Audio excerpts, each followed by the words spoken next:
Grand final day rolls on, and we've got the NPL doubleheader kicking off in the shadows of the setting sun at Suncorp Stadium.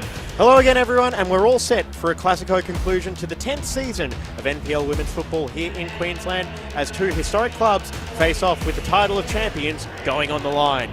It is the star-studded Brisbane City looking to complete the NPL double, having already claimed the premiership, taking on the dynastic Lions FC, a mainstay in this fixture over the last 5 seasons, looking to remind everyone who the dominant force in local football is. It has been an eventful day here at the home of sport here in Queensland. Lions have ridden a successful path to the final. It was a dramatic win over Easts last weekend in the semi-final. James Coughlin here in the commentary booth, and I'm very pleased to be joined by Josh Masamisi. Josh, couldn't have asked for a better conclusion this year, could we? No, not at all. The sun's shining and they've opened Suncorp Stadium up to us, which is fantastic. We've had 2 great games take place so far, and I'm really looking forward to this one between City and Lions. Of course, a long history between both sides, and I'm expecting a very entertaining 90 minutes or more, James. Certainly, and there are Brisbane City. They were here last year, albeit in the FQPL Grand Final. They have been very happy to be playing a few hours later this time around, and we couldn't have asked for a better day. And now we're going to take you to the captain's call from during the week as they prepared for the Grand Final. The 2024 season for us has been nothing short of extraordinary, and it is our first season back in the NPL for us to claim the premiership. We've definitely exceeded everyone's expectations. That achievement alone speaks volumes for the hard work and the resilience that's really kind of defined our campaign this year. To be heading back to Suncorp, it's an incredible feeling. Winning the QPL 1 Grand Final last year was a remarkable achievement for us. To have that same opportunity again this year to return to that prestigious venue and be competing for that same prestigious title, only now in the NPL, it means that much more to us this year. And for me personally, it's definitely, a career highlight to be able to play at Suncorp. Our confidence comes from consistent form, strategic approach and the ability to step up in key moments. Everyone's really committed to bringing a good performance on Saturday, and we're approaching the Grand Final with the same level of focus and intensity that we've brought all season. Playing on Suncorp is amazing, but let alone winning a final is a truly unforgettable experience. The support that we had from our fans, the atmosphere it created, and just the sheer scale of the occasion in itself just made it truly a memorable event for everyone. It's a very successful year. The word that comes to mind is probably a little bit turbulent. We've had a lot of injuries and some sickness, but I think it's actually created a bit of a resilience within the team, and it's just now we come to a problem and we just try and find a solution, and I think it's created part of who we are this year in 2024 to lead us into these finals. To get into the final this year was very exciting for all of the club and all of the players past and the ones that are here currently. And we just need to be brave in the way that we play, and the rest will follow. It's about making sure that we take the risks that we need to take and be disciplined where we need to, and the rest will come. Saturday is just a celebration of all of the work that we put in, so when we're running out as a team, I feel like it's just going to be taking it all in and enjoying the moment.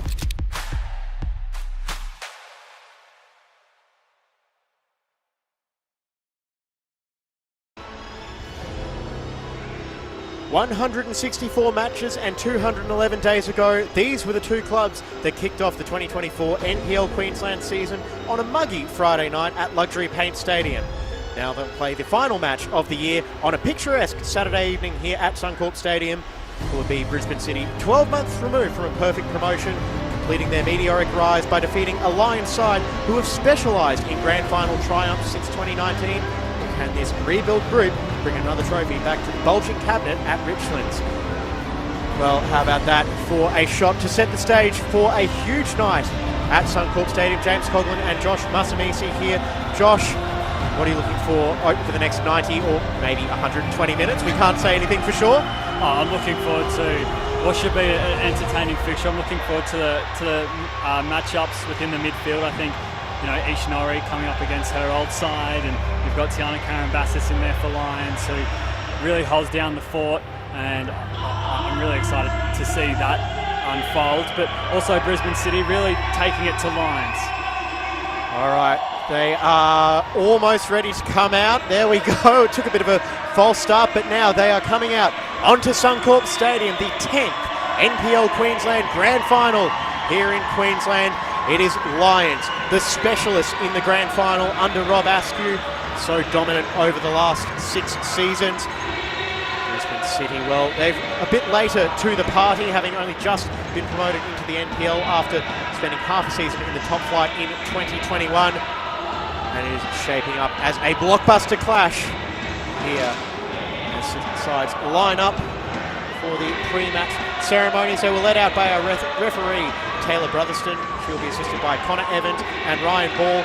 And the fourth official is Emmett Drennan. And the fourth official has actually been the busiest official of the afternoon so far. Just recapping the results already today. St George Willawong led 2-0 in the FQPL Men's Grand Final before East pulled off the comeback of all comebacks. 3-2 winners in extra time.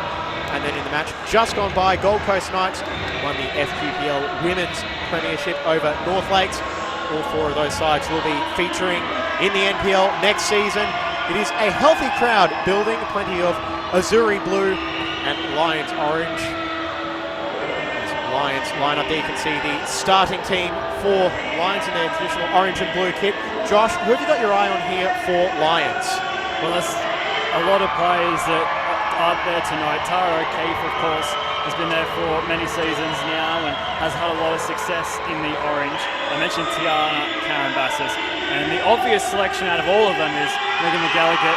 Her brace last weekend to push Lions into another grand final was nothing short of exceptional.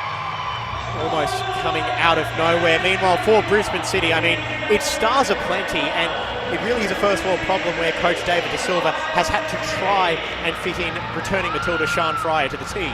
Yeah, their attack is just so potent. With Steph Latham leading the line. Sian Fryer usually plays on that left wing. It'll be interesting to see how they set up this afternoon. And there is Steph Latham, the Golden Boot winner for NPL Queensland this year, fresh off the FQPL 1 Golden Boot. Scorer of 80 goals in her time at Brisbane City. Can she add to it? Well, we'll just have to wait and see. And there's Tara O'Keefe, the captain for Lions. And look, this has been a bit of a strange fixture, Josh. So they've met 3 times this season and once back in 2021. The nominal away side has won all 4 times. So Lions were the away side in 2021. They won that one 9-0. Obviously a very different setup for both clubs since then. But round 1, it was City 3-2. Lions won 2-1 at Imperial Court Stadium, and then back at Luxury Paint Stadium, it was City 6-0 in their most recent encounter. Does the history play any sort of role in that? I think it has to, considering we're talking a Classico here, the Brisbane Classico. 2 clubs steeped in history, coming up against one another. I think it does, and as I said, interesting to see how it plays out. We know there have been goals in past occasions, and I think that will be a very similar story this afternoon. And just speaking to Rob Askew before we went live as well, he was saying, it's been a tough season for him, arguably his toughest one at Lions. He has won a trophy in every season he has been at the Richlands club, and this is his last chance to keep that streak alive. It is, without a doubt. They missed out on the grand final last year, claimed the premiership. They'll be seeking revenge, Lions. They certainly will. All right, we are all set for kickoff. 2024 NPL Grand Final, Season 10 of NPL Women's in Queensland. Oh, this is going to be a good one, Josh.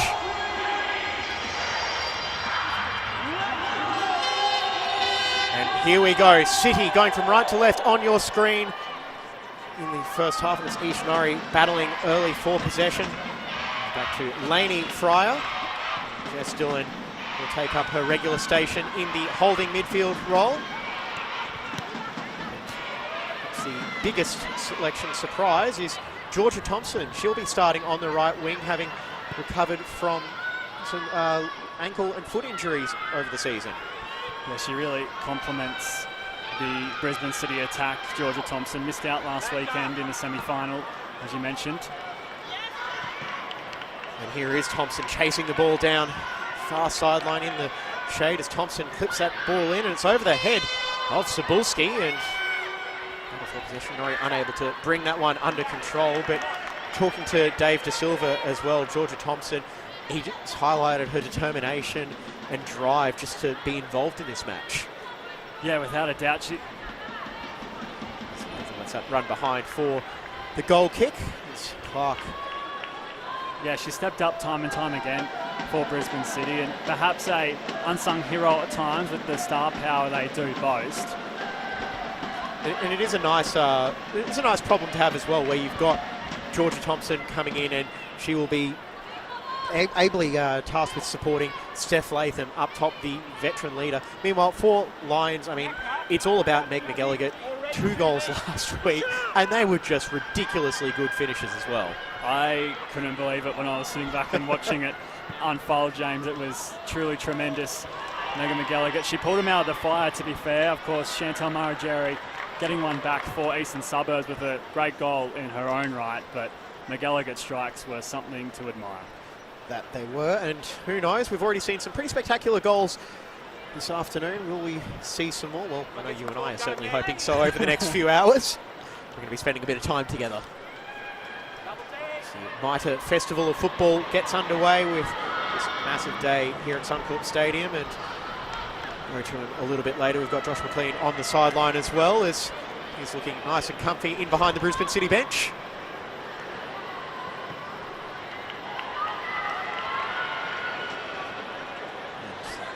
Throwing going the way of City is such a set up shop deep in the Lions half. Latham managing to find a way through, and that's one back. And now back for Thompson as she tries to weave her way through. Awkward moment for Cox stepping on the ball, and that well was Bowman.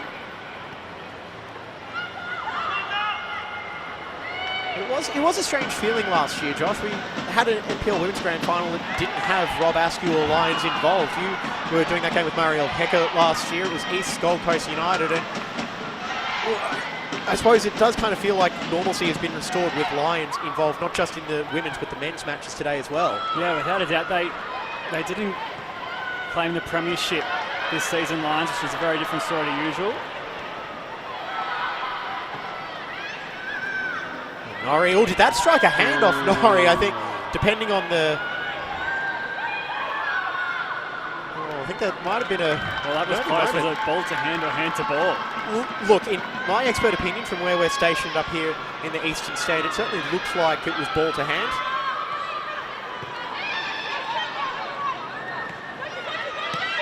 It would have been a hard sell if Taylor Brotherson had given it. And back to your point, James, about Lions and their dominance back in the grand final. They missed out on the premiership this season, which is very different to how normal NPLW leagues play out. And as you mentioned, 2019, 2020, 2021, 2022, NPLW grand final winners. They do hold the highest scoreline in 2022. Sorry, Josh, just breaking away. Loose touch there by Murphy. It's pounced on by McElligott, and she'll try and switch it over for Rantucci. Chested down. Get around Kramer, and a chip shot save there by Georgie Worth. Sorry, Josh, I just jumped in. Well, they do hold the biggest scoreline, 6-0 in the 2022 grand final. So they're used to the occasion. Rob Askew knows how to get his side up and running.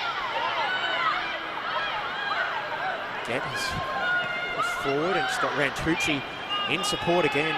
Marie Rantucci, and can only find the safe gloves of Georgie Worth. The opening 5 minutes has been fairly evenly split. Brisbane City having the bulk of possession to begin, but Lions starting to find a bit of continuity. There goes Norrie as Sean Fry makes the run ahead, and back in midfield by Karambasis. O'Keefe out for Karambasis. Won't be too long before we're calling her a seasoned A-League veteran, Tayona Karambasis. Central Coast last year, Adelaide, I believe, this coming season.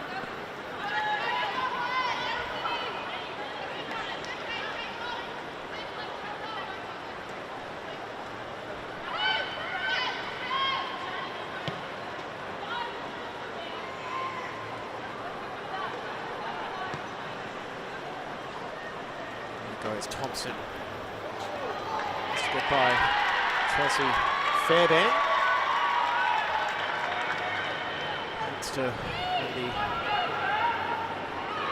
Lions left back spot. Delegate touch by Khan, and it was just that little bit too heavy as that was covered by Mia Green. There are actually quite a few young players that have come through the QAS system in today's game as well. I suppose that is showing that the QAS program is producing plenty of strong players. They had a bit of a rebuild and a reboot this year with many of the players aging out and graduating onto NPL senior teams. David De Silva did lead the QAS program for a number of years there. Signed with Brisbane City midway through 2022. We saw David De Silva animated as always on the sideline. We'll have to take a trip down memory lane. FQPL Women's Grand Final last year. Here is Cox. Tries to go through Murphy, but no luck there. It was 5-1 in second half stoppage time, and De Silva was still up and issuing instructions and just basically trying to get the ear of anyone who would listen. And I suppose it is a testament to the high standards he has set at Imperial Corp Stadium and why they've won the premiership in their first year in the NPL. Yeah, his philosophy has certainly stood up. And you look at the question marks surrounding Brisbane City. Everyone thought they would do well, but they didn't really know how they would match with a Lions or an East in the top flight of Queensland football. And as you said, they've delivered time and time again this season. Over it goes his early ball was, I don't know if that was a shot or a cross or something in between, but either way, Clark calmly collects. They only dropped points on 7 occasions throughout the year. And it was a tight finish to the premiership. Only 3 points of difference between them and East. It was a tight finish on the ladder, but I suppose as well when you win the premiership with an 8-1 victory at home, it's not like some of the other premiership clinching moments we've seen here at Suncorp, where Luke Bratton's thunderbolt from the blue back in 2014.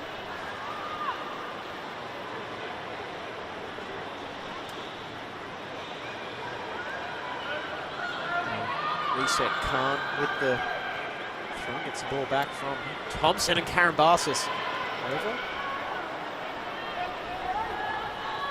Another throw in for as they try to work their way out. They've been in a territorial deficit thus far as City started the stronger of the two. Here is Ishnari is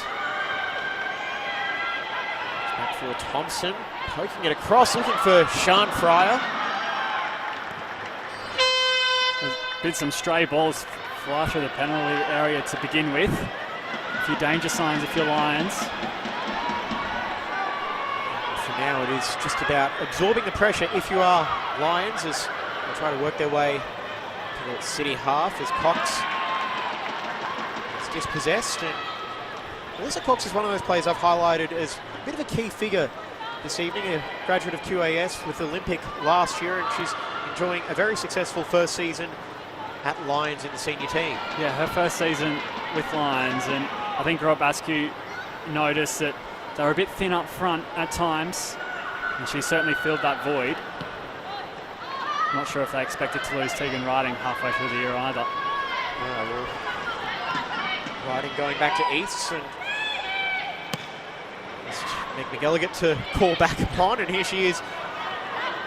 Tee up, get with the shot, and just a bit too tall.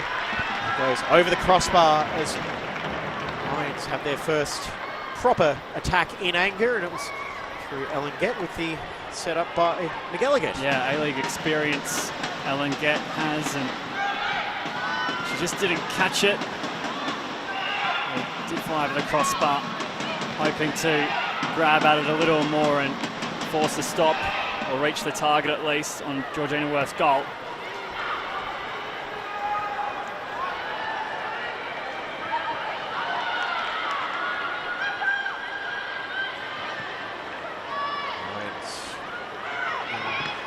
under pressure by Norrie, but it eventually finds its way to Rantucci.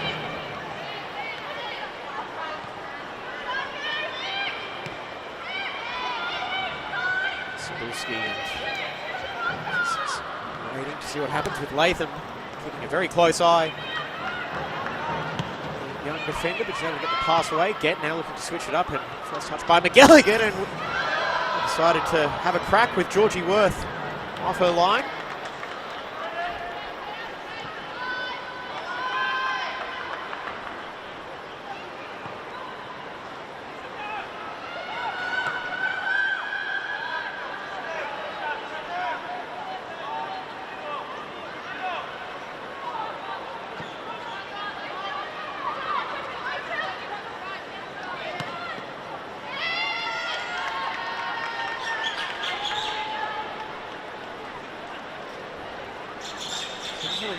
Look at the temperature at the moment, Josh. We've got about 25 degrees still here, so not the easiest conditions, but I suppose it is a bit of a break after a pretty hot pair of semi-finals last weekend with that heat wave we had coming through.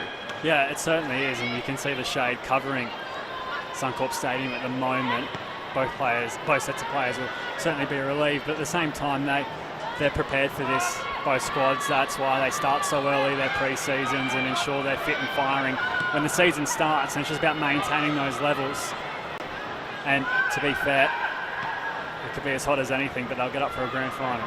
It's hard not to, and it should point out as well, you know, fellow commentators who did the two FQPL games, Adam and Amy, for them this is what they call a heat wave, I think, back home. And if they're not on the mic, I can pretty much say what I want about them. Switch of play, looking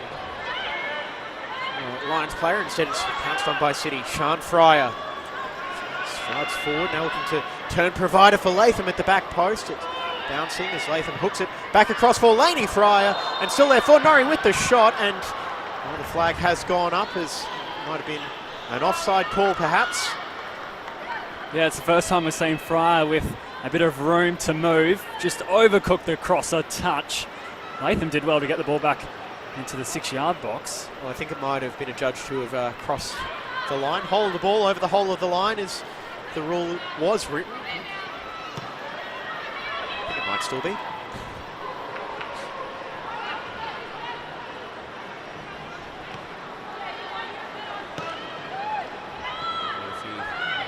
Starts attack now. Norrie out wide for Fryer as Sister Laney runs through the middle.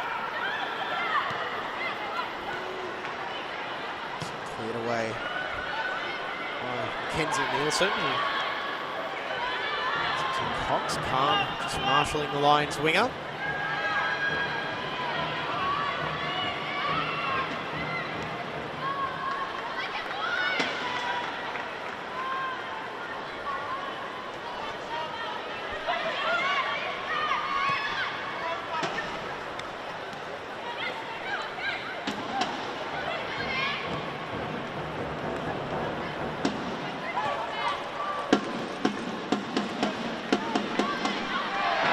Edward.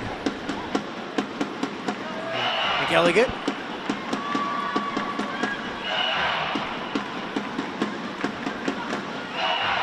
Talitha Kramer, the veteran of 3 A-League clubs. Talitha Kramer, Wanderers, Wellington and the Roar. Just looking through the stats throughout the week, and there's an extensive amount of data that gets track from every NPLW game, and noticing last weekend against East Lions in their dual wins rate were 53% and 56% in the first and second half respectively. And when you look at the chart, they dominated Eastern Suburbs in that category. And I think that's another important stat they need to win this afternoon.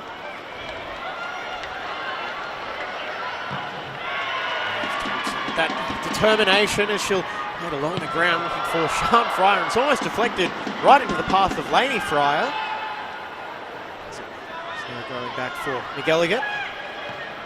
Beautiful ball up the line to pick out Cox. Does she have the pace to get away from Murphy? Cox driving for the byline. She's got no one in the centre. She'll have to go herself as she'll now look for the cutback. Gett has made the late run, and off the penalty spot, just enough pressure from Kramer to take it away. from Ellen Gett, but Lions with a lightning quick counter-attack almost paying dividends. Yeah, a bit unfortunate there for Ellen Gett. I'm sure her eyes began to lit up. Alyssa Cox with a terrific run. And really Lions' second thorough opportunity of the afternoon.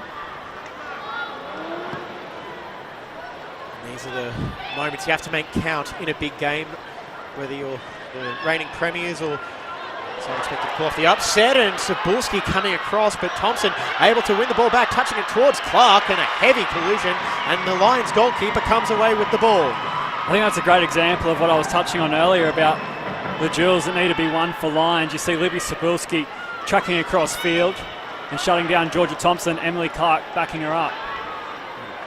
Another chance for City as that deflected cross goes over the byline and will be a corner for City as Lions tall timber trot back. And here it is again on the replay. Emily Clark just putting her body on the line. Georgia Thompson with another chance. They certainly seem to like going down that right wing through Georgia Thompson as well. Perhaps it's with all the focus on the Friars, it just does give Thompson a little bit more space to operate as in goes the corner, and it's from by McElligott, and Green with the shanked ball up into the afternoon sky. Now McElligott will just play it up and look for the sideline, and it just goes over, retrieved by Murphy. Or, pardon, by Khan as it's thrown to Murphy. Got a step ahead of myself there.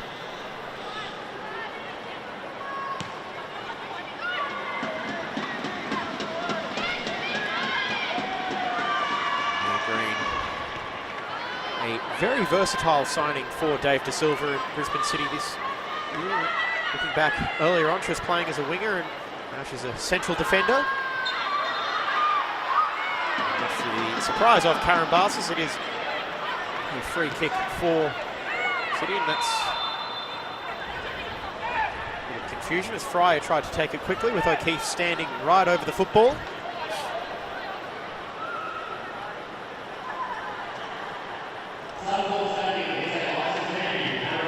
City shaping up for this free kick. It's going to be Thompson and Murphy standing over it. Murphy with the far more direct run. The whistle goes. It's Thompson, the driving ball, and it's picked up by Clark. And now we'll go down to our man on the sideline. It's another Josh McLean. Josh, how's the atmosphere down there? It's sounding pretty noisy. Good afternoon, guys. Yeah, very, very good atmosphere down here. The fans, they've piled in, and happy grand final day, I'll say to both of you gentlemen. Now, I did happen to catch up with the Brisbane City team manager before the match, and he said the technique we're looking at today is physique over technique. No technique over physique, he said. So what that means is no long balls into the box. They're going to play the ball short, and that is their plan today. They're not going to bomb away. They're going to keep it tight, and the old one-touch drill at training has clearly been getting a workout this week. Gentlemen. Thank you, Josh. We've got Josh upstairs, we've got Josh downstairs, and here I am just as another J. Well, yeah, I was about to say we have another J. Through for Thompson as another touch heavily involved. Here Thompson as that's headed away by Cebulski. I don't know if Clark was going to call for that one. Perhaps as this goes over the sideline for a throw-in. Well, either way, Clark would be happy that the ball was dealt with in the end.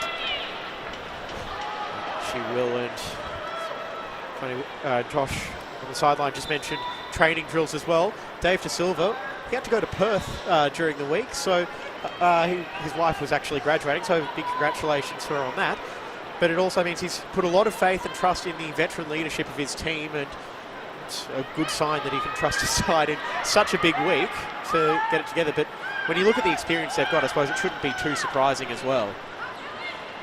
That's right, Steph Latham really leads from the front, and they all follow Brisbane City. Norrie battling in midfield, a little lash out from Norrie at Cebulski, but Fryer kicks that one away. No, that's just silly, but Taylor Brotherson will just opt for leniency and keep the cards in her pocket for now. I was about to say maybe some leftovers from the training paddock between Norrie and Cebulski, but I don't believe they were played with each other at Lions. Maybe Cebulski is Penn Power last year, if I remember correctly. There's a little bit of feeling starting to creep into this one. Well, and I thought we were done with the hot-headed moments after the FQPL men's grand final, but clearly not. Although 20 minutes played, it's going to be certainly an interesting battle over the next 5 minutes. City maybe feel like they should be ahead. Lions have had a couple of chances of their own, though. The free kick now, again, with Geoff Murphy and Thompson deciding. This time it will be Murphy with the very direct run-up for this free kick. I feel like we might be seeing a driven ball towards that currently vacant penalty spot area. Jess Dillon just lurking. And Clark didn't get to it, but teammates bailed her out as it goes away. McGilligan picking it up on that far sideline, clipping it forward for Karen Barsis. Edward bearing down on her, and Edward just decided to get rid of it as quickly as she could.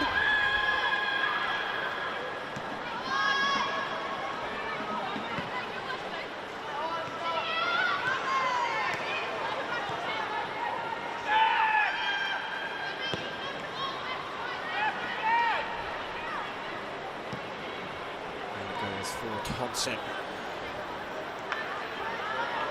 And she's just shrugging away that challenge. Thompson putting the cross in, and it doesn't have the power to reach Sian Fryer at the back post.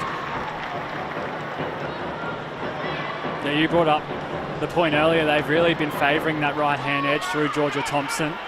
And Fryer and Latham have been options in the penalty area. Just waiting for one to connect. That's all they're missing at the moment, is that final pass or shot, Brisbane City. And I suppose as well, no matter how many grand finals you play, no matter how much success you have as a player, it is so tough in these sorts of moments where you're on the biggest stage in Queensland, Suncorp Stadium, and it's grand final day with a trophy just sitting right there in that tunnel in halfway. Cox for Nielsen.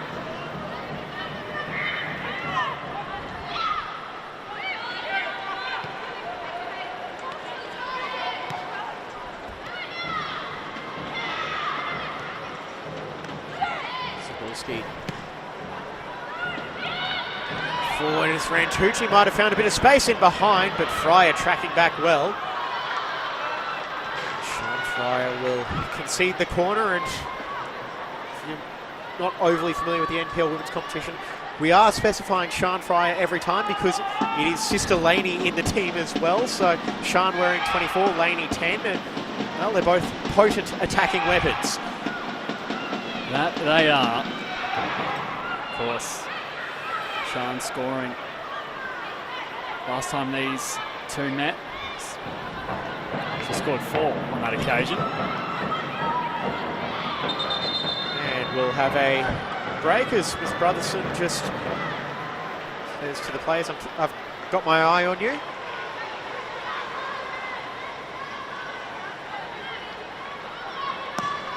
This delivery, Countworth just punches it away and came off the chest of Laney Fryer. And it is interesting what the two Fryer sisters, they do a lot of things together. I was speaking to Sian when she signed for the Brisbane Roar, not this most recent season, the one prior, and the two sisters were actually rehabbing ACL injuries together as well. And they were talking about how they've played together for so long and just that experience that they've got playing with one another and being on the same page, and the support they can give each other as players and as sisters as well. Yeah, it certainly helps. And when you're under fatigue and duress, as they will find themselves. Karen Barsis will get a shot on target to a stats sheet. As they will find themselves later on in this match. It certainly helps just having that telepathic communication almost, knowing where one another will be, what one another expect. Washington and I don't have telepathic communication, but that's probably a story for another day. There it goes, Khan for Amy Fryer, but she just can't bring it under control, although a fortunate deflection. Head as Nielsen tracks back and does quite well to win the throw-in.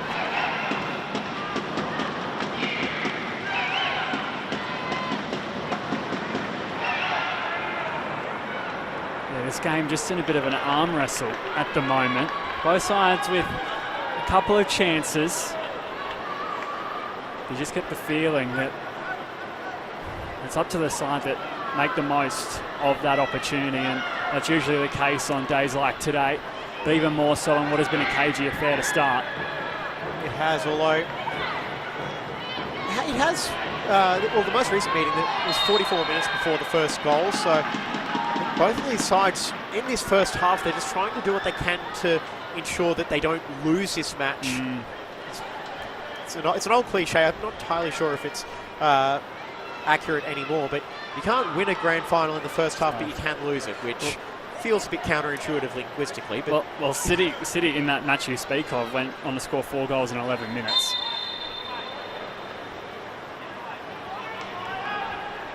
And when you say City, you mean Sean Fryer. Murphy with the free kick. And O'Keefe. He's the most advanced attacking player for Lions and can find a way around Green.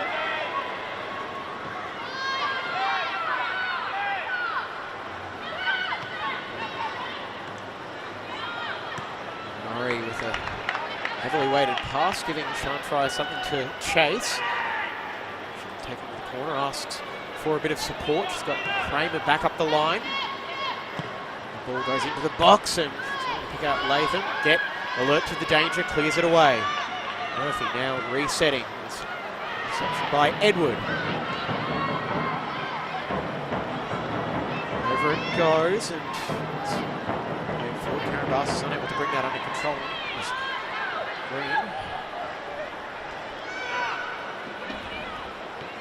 Get the ball back now as Green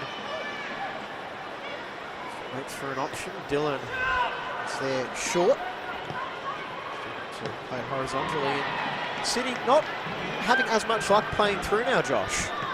The Lions have certainly tightened up those spaces, and credit to Tiana Karen Bassett. She's doing a lot of work off the ball and ensuring their formation is well and truly intact.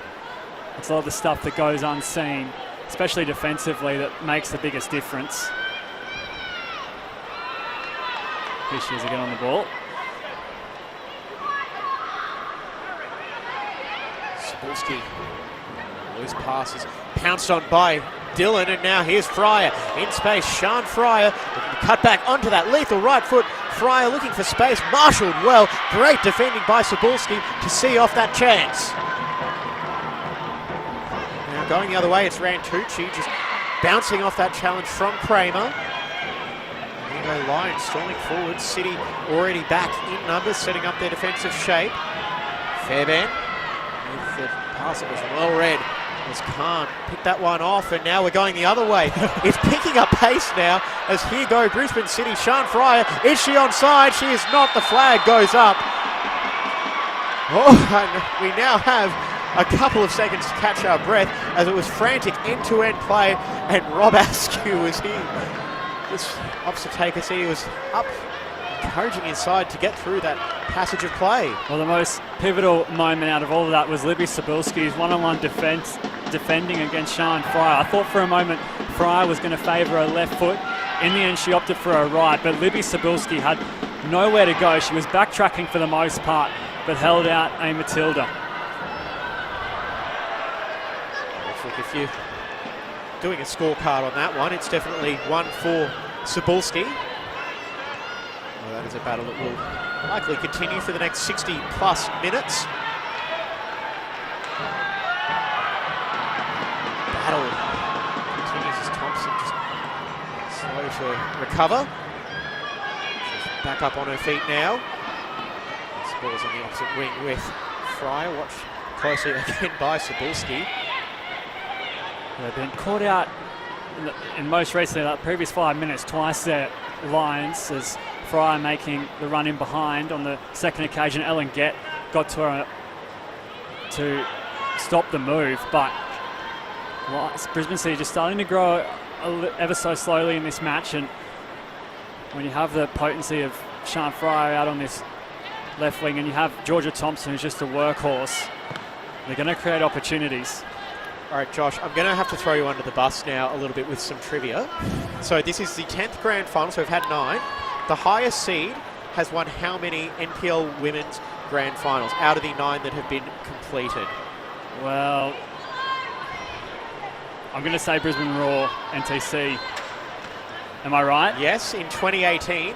And the winning goal that afternoon was scored by none other than Sian Fryer. And they beat the Gap that day. And have a guess who the Gap coach was? Rob Askew? Bingo. So one of the few finals Rob would have lost. Yeah, it wouldn't have been a very familiar feeling for him as he has now come on to Lions and a whole lot of success as switch of play goes for Rantucci as just played forward for Cox.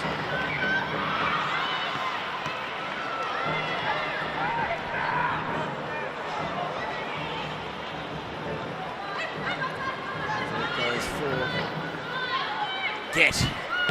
Switching ball, trying to pick out Cox, and there is the Lions coaching brain trust as Rob Askew. Look, he's seated, but he's no less animated than usual, and his work with women's football here in Queensland is second to none, although I think Gary French has had a pretty good resume as well, so I don't want to throw anyone else under the bus. Wherever he goes, Rob Askew, success follows.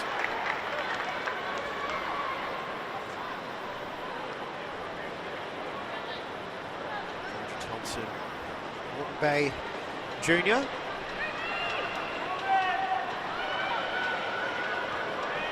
We're building this squad as well. They've got quite a strong connection through David De Silva with his previous stops as well. So plenty of young promising players coming through.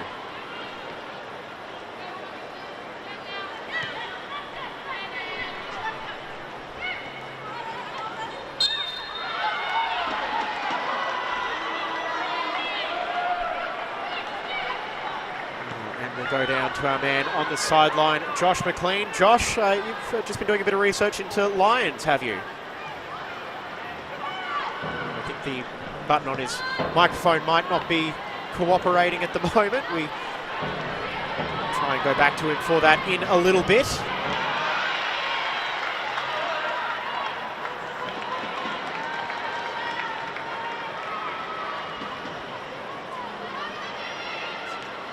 Set now, 34 minutes played in the 2024 NPL Women's Grand Final, still scoreless. James Hogle and Josh Masamisi in the commentary spot as Josh McLean down on the sideline. It's the Super Jays bringing you the action in this match.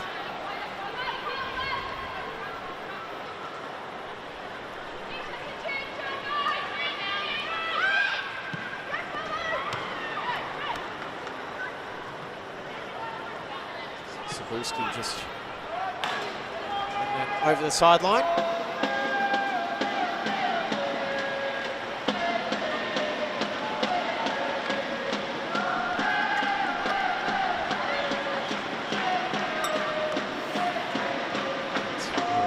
O'Keefe to stride forward. Only Cox was available in front of her. O'Keefe took the 1-2 and she got the block on as well as O'Keefe and Cox trying to link up. Last touch looked like it came off Alyssa Cox. It certainly did. So throw in now for Brisbane City, the premiers in 2024.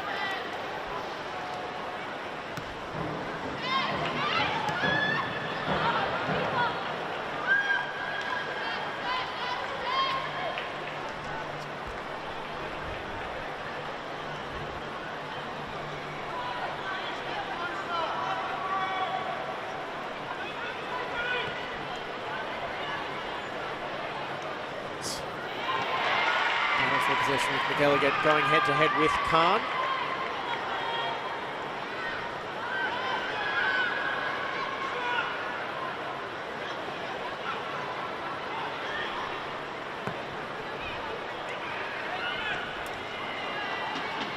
Just walk their way up the field now, Brisbane City. And they're happy to get into this arm wrestle. They probably haven't had to do it on too many occasions throughout the season. But we know David De Silva's coaching style. And they'll be happy to roll up their sleeves. That they will. And they're a side that, again, we go back to the experience that they've got. They know how to get through tough games. I mean, you've got 8 A-League players, or A-League experienced players on this side. So you've got Worth, Norrie, Murphy. On the bench, Claire Farrington, Talitha Kramer, Georgia Beaumont, Steph Latham and Sian Fryer. Lions, though, not short of experience themselves. They've got 4 players: Shuttleworth, Gett, Karen Bassett and McElligott. And they also have, watching on, I presume, over in Brazil, Marielle Hecker, who's drawing curtains on her career at the end of this A-League women's season. Marielle Hecker has had for the 2 teams in orange. The 2 teams in orange here in the Sunshine State as Sian Fryer links up with her sister. Over now for Thompson. She goes to battle.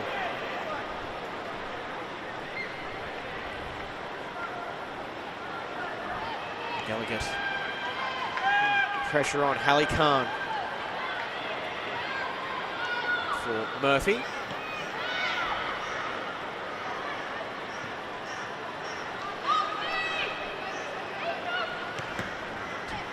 Cox, and the pace is certainly starting to come out of these players. This has been a very intense moment.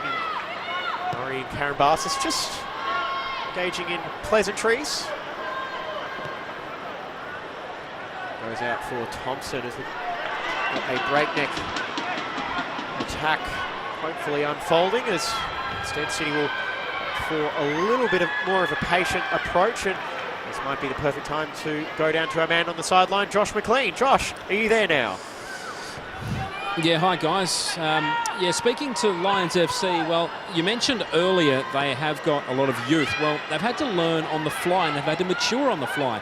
Given the players that they are missing this season, Jessie Rashett, well, the former A-League defender, meniscus tear, Ellie Chappell, a shoulder Rico, Chloe Dale, a broken leg against Olympic FC, and Amy Gunson, the brilliant goal scorer, has stress fractures in her shins. So I tell you what, any side would struggle to make a grand final with that much experience out, but full credit to Rob Askew for getting them there. Certainly is a testament to the program they've got there. Thank you very much, Josh McLean, on the sideline for both NPL grand finals, and it's so good having him down there, isn't it, Josh? It definitely is, bringing us up to date on what's going on. It's almost like he's a professional news gatherer or something. Worth restarts play with the goal kick.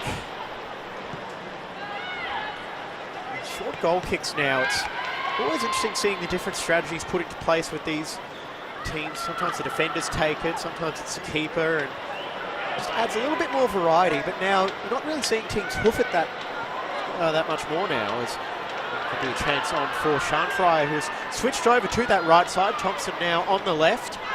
Fryer trying to get around Fairbairn and under that one as it sails behind. Yeah, David De Silva just taking a different approach to things with roughly 5 minutes to go in this first half, excluding anything that's added on, swapping Fryer and Georgia Thompson. It shows the quality of both players, though. They're able to jump from either side of the field and still fit into the system and still contribute. Plenty of blue in the stands here at Suncorp Stadium on this splendid Saturday afternoon. Norrie for Latham, she'll get the shot away, and there's not enough power in it or bend on it to trouble Clark. And goes for another goal kick as we still await that first breakthrough. Very different to last year's grand final. Eastern Suburbs finding the opener in the first 5 minutes, roughly, I believe. Emma Starr, I barely had time to grab my very late lunch and sit down to enjoy that game. And I think there might have been a few people very much in the same boat in the stands around me for that. But either way, this quadruple header of Queensland football is in the third of 4 acts. Some subs are going through their warm-up proceedings. Some of the young supporters for Brisbane City. It's such a remarkable rise in the last 2 years for this side, as just what happens when clubs invest in their women's teams as well, not just Brisbane City, but the side we saw raising a trophy about an hour ago, Gold Coast Knights. They've built that program up with NPL experiences. They have now worked their way up into the top flight. We're looking forward to seeing them in NPL 2025 as the league just gets more and more competitive and more big names getting added to the competition. Latham on the turn, but feels like there could have been a free kick given her way. No whistle though from Miss Brotherston. And over it goes. Far side, McGilligan. Karambasis.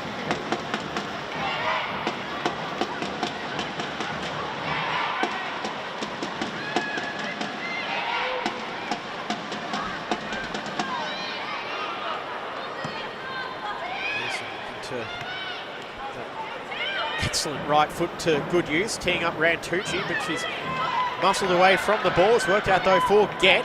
On the turn, O'Keefe back for Rantucci, looking for the shot off the left. Rantucci blocked away as Billy Murphy puts her body on the line to block that shot from Tonya Marie Rantucci. Pass from Karambasis is able to find the foot of Hallie Khan, and Fryer gets by that challenge from Karambasis. Heavy touch, Edward with the interception. And Josh, this first half has just absolutely flown by. Not a whole lot of stoppages either. No, it has had a high tempo to it, and there's been pretty much no breaks in play, to be fair. And Cebulski might have gotten herself into a little bit of trouble. She very quickly runs away from the scene of the crime. I think she knew exactly what she was doing on that occasion, fouling Georgia Thompson, and just as it might have been earlier in the first half, another bit of leniency from Miss Brotherston. Well, I'm sure, Taylor Brotherston's probably thinking about a yellow card at some point, because there have been a few challenges and a few challenges that are quite unnecessary. The tough part as well is once that precedent is set, you've got to follow through on it. As Murphy got all of that one as she finds the head of Kramer. Goes from one Fryer to another. Laney's shot blocked away. But she has done a great job so far, Taylor Brotherston, and especially communicating with the players. That's something that when you talk to players, they want is the communication, just to see where they stand, and she's been happy to deliver a message. And it feels like that's been the message that you keep hearing, like you talk to the players, you talk to the coaches, is all you really want is you feel like you're getting some form of consistency as well. And look, I know every club feels like they're getting the raw end of the stick with these referee decisions, but more often than not, it's swings and roundabouts week to week. Goes out for Thompson. As Thompson takes a shot on and hits Latham, as she will get credit for that save instead of Clark. And just asking a bit much of Rantucci, but that ball was travelling as it struck Latham. There wouldn't be too many more frustrating things in this sport than having your own player block a shot, and Latham, she just couldn't get out of the way. Well, plain and simple. That is the second time we've had that happen today as well, where we've had in the FQPL men's grand final, I think it was Arthur Gabayo was right on the goal line, and so he got flagged for offside as the shot came in, and that would have been 2-2 with about 20 odd minutes to play. See the replay on your screen of that moment as there is 1 minute of time added on here in the first half as Cox high for that ball but couldn't get it down. Alyssa Cox, which might be one of the taller players in the competition, if not the tallest. As it goes for Nielsen to play forward. You were pointing there, Josh. You thought the attack was on for City on that far side as the free kick goes away of Lions as Norrie. I'm sure it's taken in the spot that she wants it to be taken on. A chance now for Lions in the closing seconds of the first half. Silver up in his technical area, just issuing instructions, making sure every player is accounted for.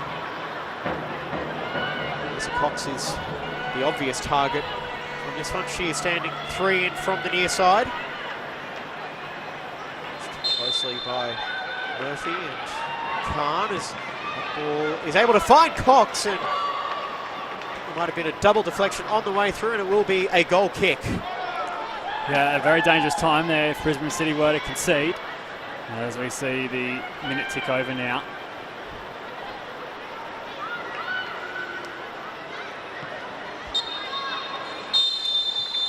And that will bring an end to a scoreless but no less enthralling first half here at Suncorp Stadium in the NPL Women's Grand Final. Both sides with their chances. Both sides, Josh, though, they'll be feeling pretty happy with how that first half played out, albeit without a breakthrough. Yeah, without a doubt. As you mentioned, they're still in the game. They're just trying not to lose at this stage. And Lions have had some chances, so too Brisbane City. Brisbane City probably look to have more of the running in their legs, but both managers will have a chance to discuss options with both sets of players. I'm excited for what's to come in this second 45. There certainly will be plenty to look forward to in the second half. There is all to play for, and a couple of chances both ways. So halftime moments are getting, well, halftime activities are getting set up on the pitch as the subs are heading up the tunnel for both sides. And the referees go down the tunnel as well. And Josh, I mean, I feel like if we're scoring this on a scorecard like a boxing match, Lions are probably feeling like they're in a better position so far, despite having maybe a little bit of a territorial disadvantage. Yeah, I would agree. Brisbane City, as we've mentioned, have a lot of strike power, and the fact that they've held them out, haven't really given away too many gilt edge opportunities either. Libby Sabilski has been a major reason as to why that's occurred. She's been mega in the centre-back position, shutting down Sian Fry on a couple of occasions. So as you said, Lions probably happier out of the two, but you can just see City are just waiting to catch a light, and when they do. Yeah, for sure. And one player who still has yet to put her stamp on the match is Steph Latham, but she's never a player that you want to count out. All right, we are going to step away and take a bit of a break, and we'll be back with the halftime highlights after this.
Industries is proud to be the official shelter and grandstands partner of Football Queensland. Felton offers a range of premium aluminium grandstands, From elite portable spectator seating to soccer team shelters for players and coaches, give your fans the best view of the game with Felton's comfortable spectator seating. With sun-safe shelters, all powder-coated in your team colours. Whatever your club needs, Felton has a high-quality, low-maintenance seating option to suit. We are the pioneers in Australian-made grandstands and team shelters. Contact Felton today on 1800 834 016 or visit felton.net.au.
Well, it is half-time of the NPL Women's Grand Final between Brisbane City and Lions, a Classico conclusion to the season.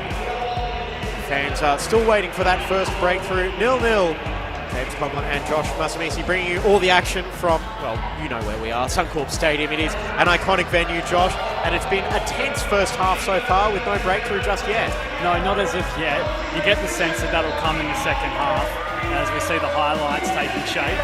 Sian Fryer, she's been involved but yet to really break through in this first half, as that was the City's better chances. Norrie's shot was blocked away, although it was out of bounds prior to that, and with a fortunate deflection on the way through here as Georgia Thompson tries to make something happen. Yeah, Ellie Chapel. Oh, Emily Clark. Emily Clark, rather, sorry. Emily Clark and Livia Sibilski both dealing with the threat and danger there. We saw some challenges take place and some feeling walk into the game. There is Isha Norrie. She's not afraid of a collision in midfield as well, as we've seen throughout her lengthy A-Leagues career. And there is the Lions box, the second tier of Suncorp Stadium. It is a big evening for the club as well, with their women and men's senior teams in the grand final. And there are the fans in the stands looking to get involved in the halftime activities. We've got another 45 minutes to come. I can't wait for it, Josh. We'll be back with the second half after these messages.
Industries is proud to be the official shelter and grandstands partner of Football Queensland. Felton offers a range of premium aluminium grandstands, from elite portable spectator seating to soccer team shelters for players and coaches. Give your fans the best view of the game with Felton's comfortable spectator seating. With sun-safe shelters or powder-coated in your team colours. Whatever your club needs, Felton has a high-quality, low-maintenance seating option to suit. We are the pioneers in Australian-made grandstands and team shelters. Contact Felton today on 1800 834 016 or visit felton.net.au.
All right, we are back at halftime at Suncorp Stadium. It is the NPL Women's Grand Final between Brisbane City and Lions FC. James Coughlin, Josh Masamisi in the commentary spot. Josh, when will we get a breakthrough in this match? It's been no shortage of chances, but nothing overly clear-cut as yet. Well, I'm hoping soon. As we spoke about in previous fixtures, the goals have come in flurries, and it may not be any different tonight. Well, possession stats throughout the year, Lions have kept the ball the most out of anyone in the NPLW with 60%. Brisbane City sitting in third. So that tells me that both sides are patient. They're happy to wait to build up play, but as we count down the minutes into the last 20, last 10, if we still haven't got a goal by, then I'm sure both managers will be looking to flood players forward. Certainly. All right, well, look, I'm going to give you a little bit of a tour down memory lane while we're waiting for the players to come out for the second half. The subs are warming up. So, Lions, grand final history. They were in every grand final from 2019 to 2022. They won all of them. Now, the question is, when was the last goal they conceded in an NPL Women's Grand Final? You got me. It was the 21st minute of the 2019 Grand Final. Lauren Askin scored for Moreton Bay United. Since then, they scored 3 unanswered goals out at Luxury Paint Stadium that night. Then it was a 4-0 win over Logan at Perry Park on a very, very, very hot end of November day in that delayed season. 4-0 there, 3-0 over Capalaba at Perry Park in 2021, and then 6-0 over Gold Coast United in 2022. So just doing my very, very quick commentator maths, that is 16 unanswered goals in an NPL Grand Final, and a very long time since they have conceded in a Grand Final. So well, if City are able to get the breakthrough, and they've certainly got the talent and the players to do just They'll that. be creating history. It'll be ending a very, very long streak for Lions FC. And now they are, and Lions are also looking to add a 12th trophy under Rob Askew as well. 4 premierships, 2019, 2021 to 2023, 4 grand finals, 19 to 22, and 3 Kappa Queensland Cups, 2021 to 2023. And of course, they did make the final of the 2024 edition 2 weeks ago, where they were defeated but not disgraced by Gold Coast Knights. So this is a side that has plenty of experience getting to big games. I know it is a different team in 2024, but this is still such a good side. And I don't want to go down the DNA route too heavily, but I mean, when you're wearing that Lions jersey, there is a certain boost you get from playing for that. Yeah, and just taking a look at both benches ahead of the second half. Letitia Foster made an appearance off the bench in the semi-final against South and really added a lot of energy in running into that midfield. So she's someone that David De Silva may look to. And as for Lions, you've got Samantha Debin. She's been clinical up front throughout this season and certainly added a different point of difference to attack. So perhaps those two may make an impact. There's all to play for. They certainly could, and I'm just noticing as well, out on the field, number 18, Charlie Gibson, has taken up station at right back. Looks like she might have replaced Hallie Khan at halftime. We'll endeavour for some confirmation on that momentarily. But in the meantime, the second half is ready for kickoff. It will be Lions going from right to left on your screen. 45 minutes to decide a champion, and that is confirmed by the fourth official as well. Hallie Khan off, Charlie Gibson on for the second half of the NPL Women's Grand Final. James Coughlin, Josh Masamisi up here, Josh McLean down on the sideline at Suncorp Stadium. Oh, it's just been a great day so far, hasn't it? Yeah, it certainly has, and the crowd is certainly building. Brisbane City have brought out the supporters. You've heard the drums throughout the first half. No doubt they'll continue in the second, which is great to see the support. Will the Lions with their support flowing in, including several members of the men's team who are getting ready for their grand final, which kicks off in about 90 minutes' time. That does come with an asterisk, depending on how this match goes. But one more match to go after this one, and well, what better way to spend a Saturday than watching football of all sorts. So Fryer, Sian Fryer, that clip over the top, looking for Thompson. So second half, Sian Fryer starting on the left. Georgia Thompson out on the right. So as it was at they kickoff. reverted back to how they began the match. And we said it a couple of times. They really have enjoyed success and they've had room to roam down either flank, but it's just been that delivery into the area, just lacking that finishing touch.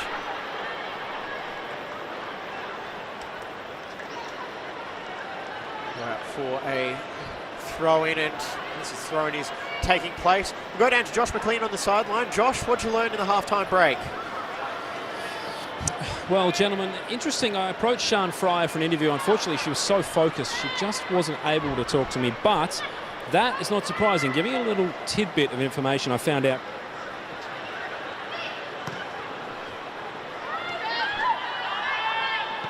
As Josh's microphone appears to have dropped out, so we'll... They left us on the cliff there, didn't they? Yeah, it's a real cliffhanger. I feel like this is the end of her season. You know, we've got a few months off now. We'll try and get back to Josh for the second half of that before too long, as Gallagher has to find a way around that substitute. Gibson. All right, so it looks like we've got Josh back now. Josh, you left us on a cliffhanger. Can you finish that one off for us?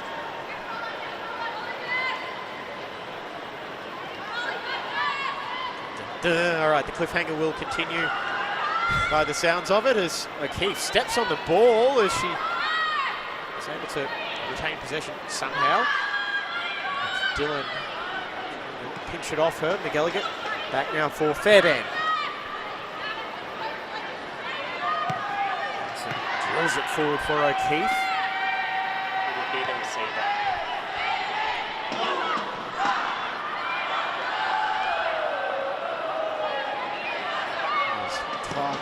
Spray that one out towards her right, but we'll find a pair of Brisbane City players. Macy Edward clipping it forward. All right, third time's the charm, Josh.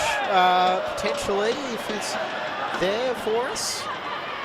Oh, no, okay, sorry, that's on me. I jumped the gun there as Latham brings it back. As Sian Fryer drives into the box. Chance now, Norrie with the shot and pops it over. Yeah, well, there we go. Ishinoori had a chance in the first half. It was called offside, so the play didn't unfold to its completion, but Fryer delivering the ball for Norrie, just getting underneath it. Unfortunate there for Brisbane City. Chance now, though, off the subsequent goal kickers. Fryer now again looking for the tee up with Laney Fryer, and the sisters link up for the opening goal in the grand final. Brisbane City have the breakthrough. Well, Laney Fryer stands up, and it was, you could feel it coming. That previous chance that Ishinoori missed, they didn't stress on that for too long. Here it is on the replay. Laney Fryer just hitting it first time on the edge of the area. Pinpoint accuracy coming off the post. Brisbane City lead. And it was almost the exact same move that had just unfolded, where there was a free runner just in behind the defensive line and the cutback was on. And it was worked to perfection. Sean Fryer to Laney. Sisterly magic, sisterly connection. Call it what you want. It's Brisbane City 1, Lions 0. 4 minutes into the second half. And the Lions are in a position they haven't been in for 5 years now, trailing in an NPL grand final. And they find a way back into this one as Gibson launches it long for Latham, and the flag has gone up against Steph Latham, so she will be in for offside as Latham, the veteran, will add another honour to a long list of awards.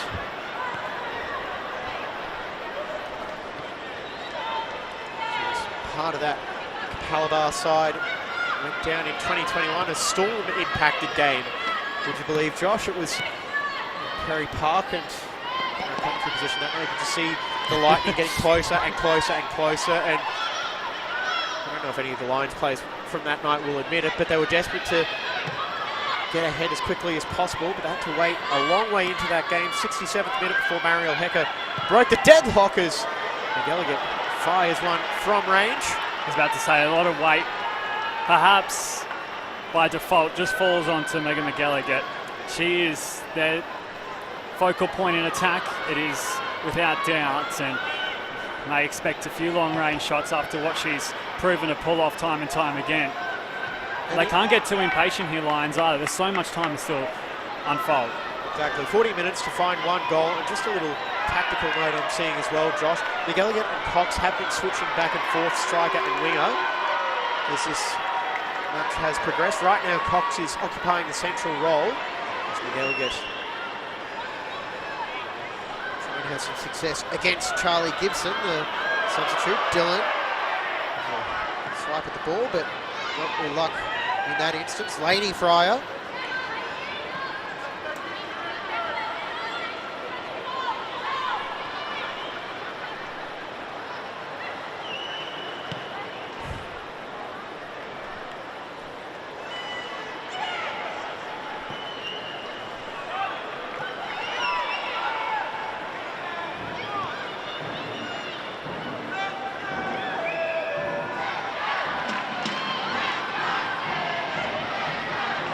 Passes for Rantucci is around Kramer, and Gett now joining the attack. Gett looking for McElligott at the back post. Worth punches away strongly, and it's still there for Lions. Fairbairn hits it first time, looking for Cox just behind the Lions striker.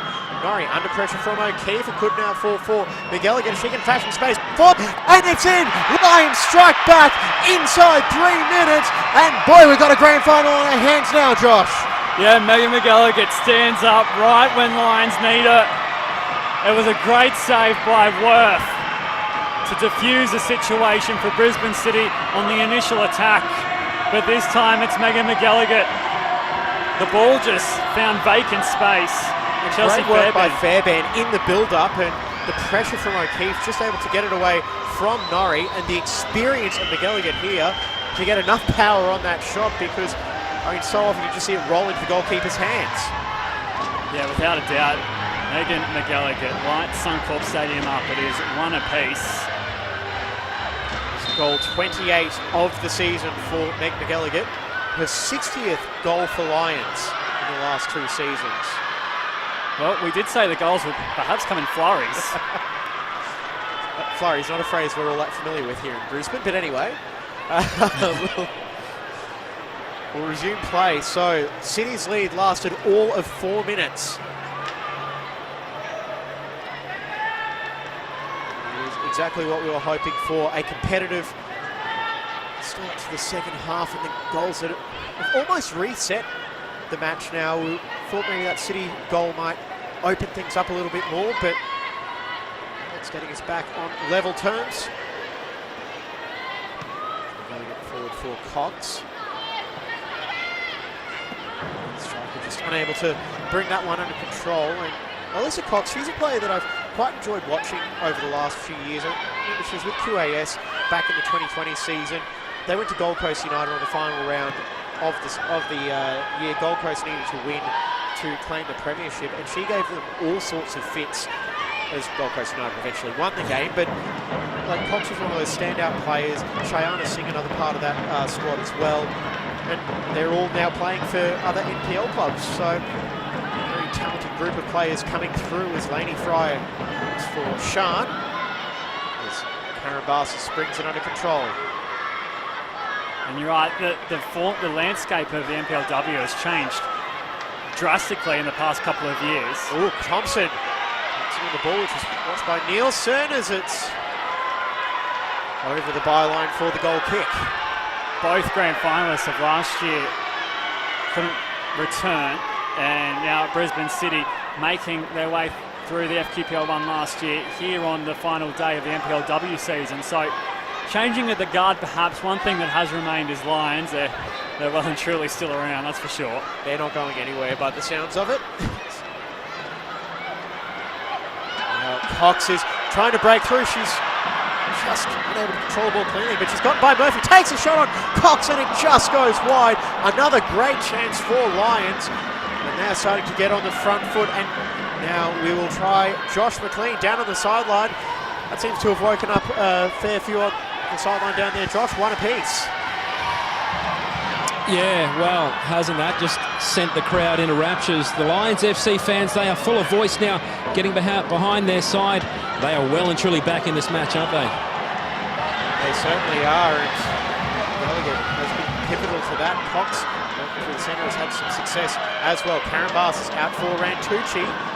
It's touched away, and Brisbane City just a little bit disorganised defensively at the moment, it looks like, Josh. Yeah, it seems that after their goal, they just, I don't know how to really put it. It's very unlike Brisbane City. Usually they're ruthless right till the final whistle, but for whatever reason they've perhaps dropped their guard a touch since going ahead. False sense of security. Now Latham, she's got Murray and Thompson in support in the box, or she could opt to go herself. Latham with the curling effort, and it's splitting the difference between the far post and Georgia Thompson. And you're right, McElligott scores, and then Alyssa Cox has her moment. So they definitely have to tighten things up at the back there. And McElligott is all smiles at the moment as she has the equaliser in this grand final as we approach the hour mark.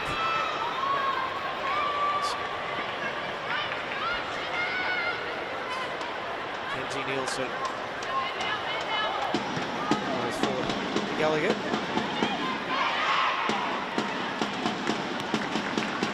Nathan just not on the same page with Gibson. And I suppose the reassuring thing, if you're Brisbane City, is that Latham hasn't really done a whole lot so far tonight, and she is that player that when she flicks a switch, she can be pretty much unstoppable. Scorer of the opening goal of the season, Steph Latham, after 3 minutes, I think it was, at Luxury Paint Stadium. Lainey Fryer over for Sister Shan. Is fouled by Gett. This is a good opportunity. Both sides haven't been as clinical as what they would have liked to from the set piece. But now the door opens up for Brisbane City.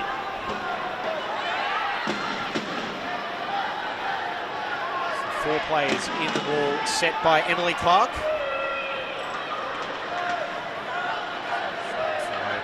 Watching on.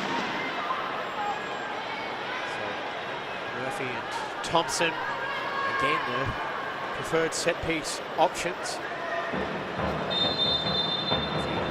Starting away it will be Georgia Thompson as she'll try and curl it into that top corner, and it's over for a goal kick again. Emily Clark off that free kick. She was just standing the fairway towards the far post as well, just trying to perhaps draw in that shot. Yeah, the cat and mouse that goes on, and we've seen some gamesmanship take place throughout this match so far. It's always a tough thing as a player as well. You almost get to the point where you're overthinking these situations. Are they showing me the space because that's where they're going to dive, or what do I do here? And Thompson is fouled on that far side. Assistant signals for it. They come back for the free kick as a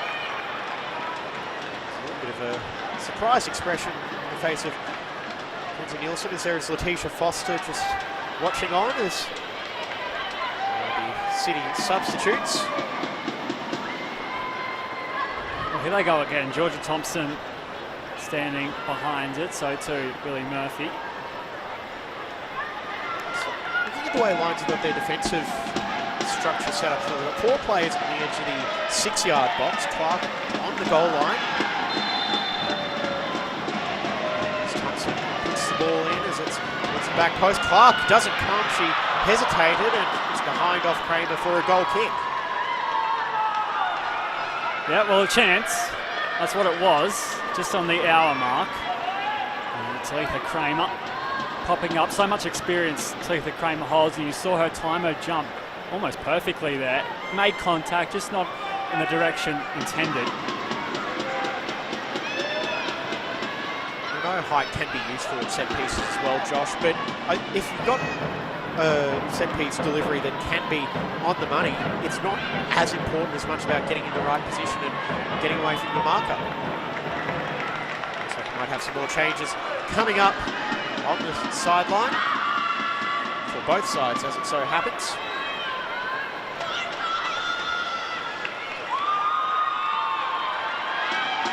Chelsea Fairbairn. Chelsea Fairbairn is making her way off, as is Georgia Thompson. So Letitia Foster coming on for, so just confirming those changes, it is Georgia Thompson off, Letitia Foster on for Brisbane City, Kaho Nakadate on, Chelsea Fairbairn off for Lions.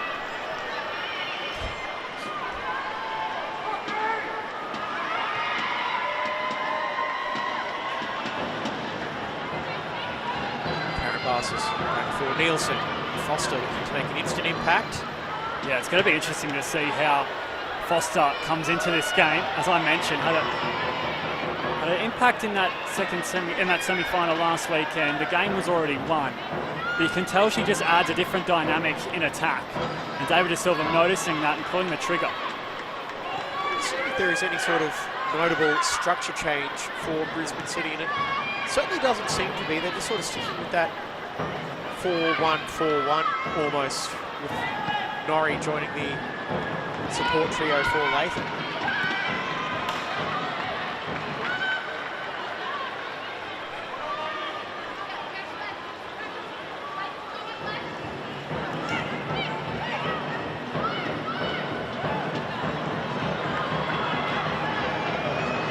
Just cleared away by City, finding Norrie. Over it goes for Sean Fryer. To keep that one in, throw in for nominal home side today, Brisbane City. Alyssa Cox has had some nice passages in this second half. The ball starting to fall her way, and she could really break this game open.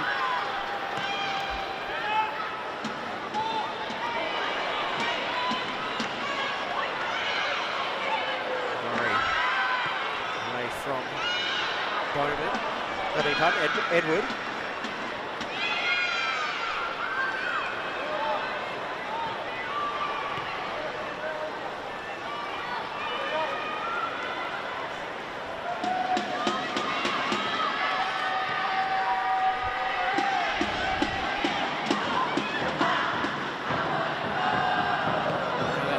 Bending ball, can it find Cox, or will Murphy get a foot in the way? Great work by the veteran Billy Murphy. English person who's moved out to play here In Australia, there's no shortage of English transplant on the commentary team, let alone in the NPL competitions.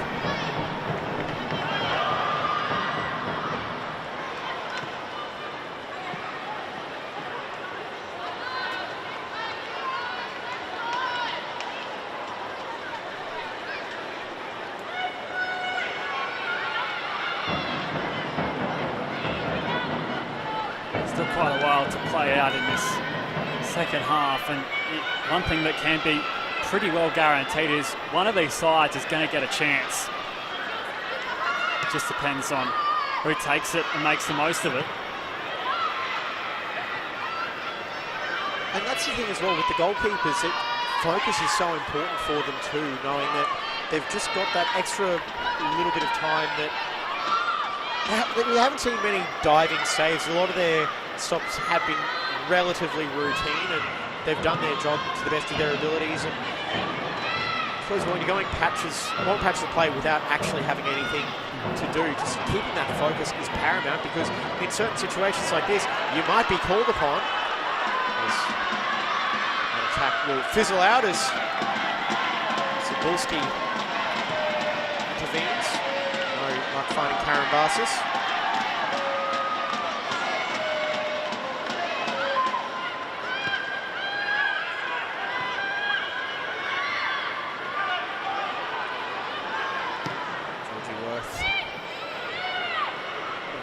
Just over halfway before it was picked up by Cebulski. Sean Fryer, can she make this game open? Fryer, and she'll shoot it straight at Clark as Lance did well to cut down the angle of that attempt. Yeah, and this time it was Fryer jumping to her left. And then Clark aware of the situation.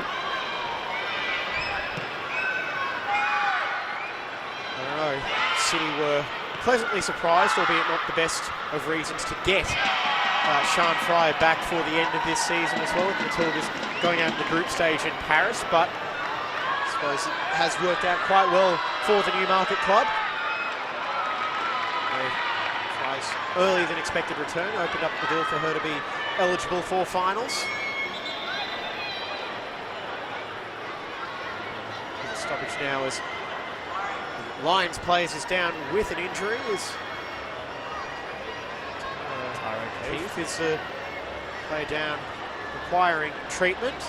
Just want to make mention of Ellen Gett while we do have a moment. She's had a very busy evening so far, marking Sean Fryer and Georgia Thompson at times. And she's really held her own. That's what we expect from Ellen Gett, the quality and experience she boasts. But there have been a couple of opportunities. If it wasn't for Ellen Gett, and for that matter, Libby Cebulski, Brisbane City probably have a couple more. They certainly do. And let's have a quick look as well, Josh. So Brisbane City back here at Suncorp Stadium for the second year in a row. So the grand final starting 11. It feels like there's been more change in Brisbane City between the 2 years than there has been. They've actually been able to keep hold of a large number, 8 of their starting 11 from last year's grand final team.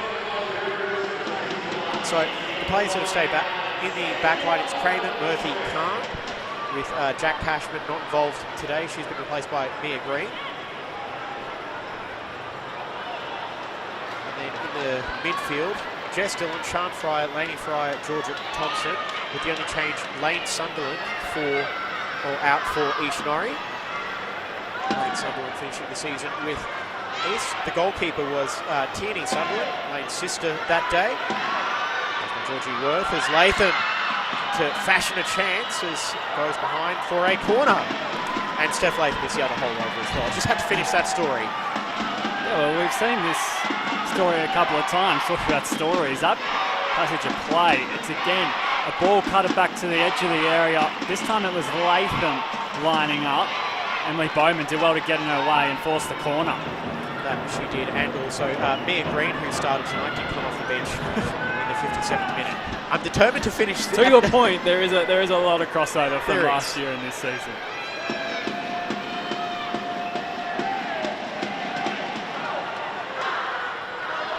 Murphy. It's a short corner, finding Sean Fryer. Now Laney at the top of the 18-yard box to tee up Dylan, and that shot is well saved by Clark. Well, it was worth an effort. You never know. You never know. You just got to buy a ticket, and that's what Jess Dillon did there. Clark doing well to take the ball in her grasp and not come up with an error. And with Lions so well organised at the back, it is also important to make sure that you're getting yourself in those positions to generate scoring opportunities. And sometimes the best chances come from a long way out, as it could have been a great chance. And Karen Barsis has just pulled up a little bit later after that effort. Is just whipping away. But she's going to continue on for the time being. A couple of nervy moments. In the Queensland Cup semi-final against Souths United, she was subbed off with an injury in that match, but able to recover short order. But for these A-League players as well, it has been such a long run of matches as well, because you're basically going from NPL to A-League pre-season, A-League regular season. Maybe you get a couple of weeks off in between, then a couple of weeks off after A-League season, back into NPL. And yeah, their commitment to the game cannot be doubted. It's no two ways about it. And it's not as if it has been of recent. This has been year upon year.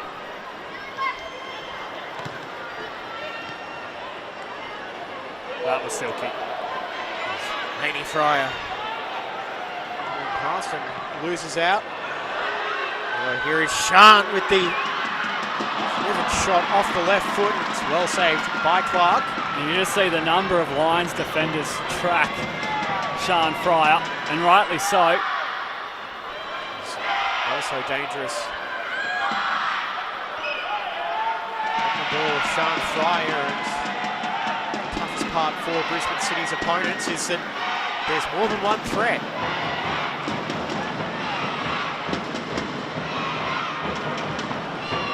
71 minutes played in the NPL Women's Grand Final. Brisbane City and Lions locked up one apiece.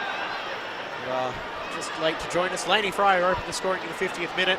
Then McGilligan 3 minutes later with the equaliser for Lions. Shaping up to be a grandstand finish. Kadate played off Foster, the two substitutes. They're in direct opposition with one another, and Kadate with the trying to find Cox down the sideline as she keeps that one in play, Alyssa Cox. Keith is pulled off the ball by Dylan, legally so.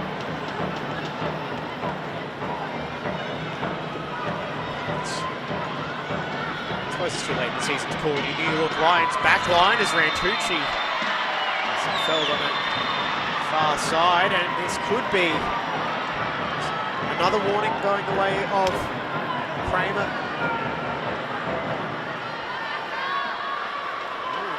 Again, Taylor Brotherston, look, she's been consistent with that, giving players every opportunity to avoid a booking. Yeah, she's given the benefit of the doubt. She's tried to let play flow, but at times needed to intervene.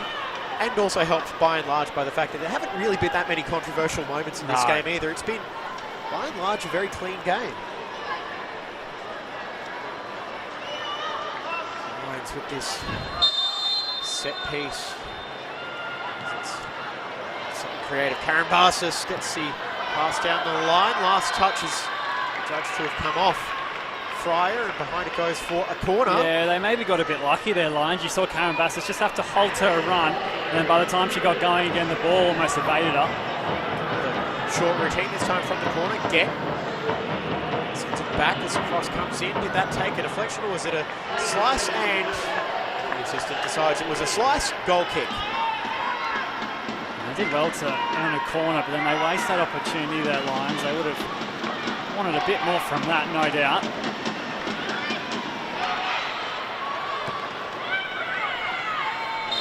Come back for the free kick as Cox is late on green, and now it's Cox's turn to get a warning. I beg your pardon, that's Billy Murphy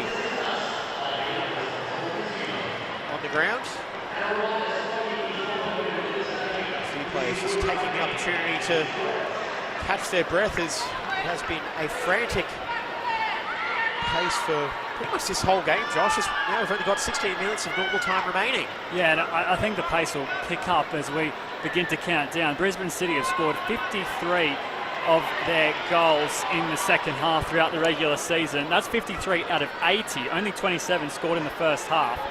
And the highest marker of that time is the 76th to 90th minute. And Tanya Marie Rantucci, well, she was down injured, and she was actually in the Lions bench area, and quickly told to roll on to the other side of the sideline, as she might be feeling the effects of a warm day.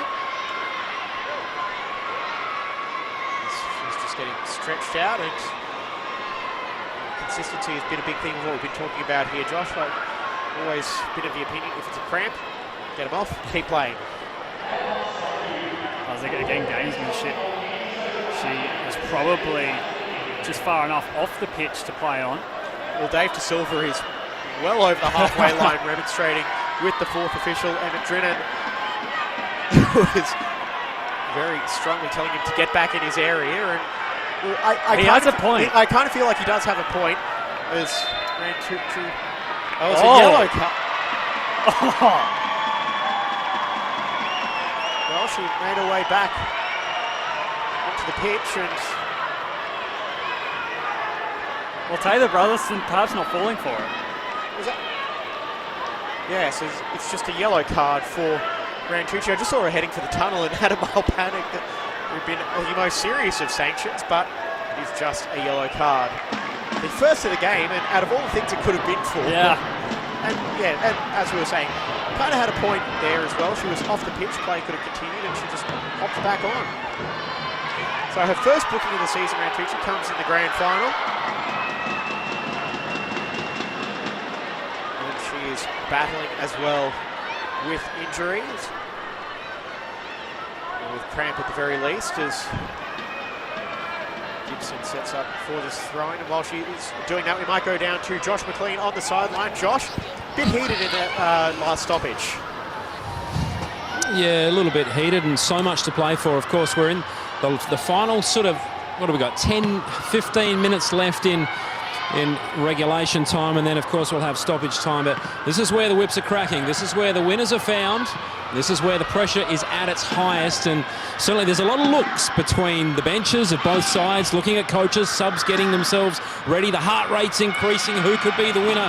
Who could be the hero? And who could get themselves, or at least their side, engraved on the side of a trophy? So we've all got it ahead of us, folks. Don't go away. He's setting up for a grandstand finish here at Suncorp Stadium. Josh McLean doing the hard yards on the sideline for us down there as he's getting to that time of the game. We are now fully under the floodlights at Suncorp Stadium, and a better occasion, Josh, to round out the 2024 season. Yeah, we're very blessed to be a part of this special day, and we've been treated to a great game so far.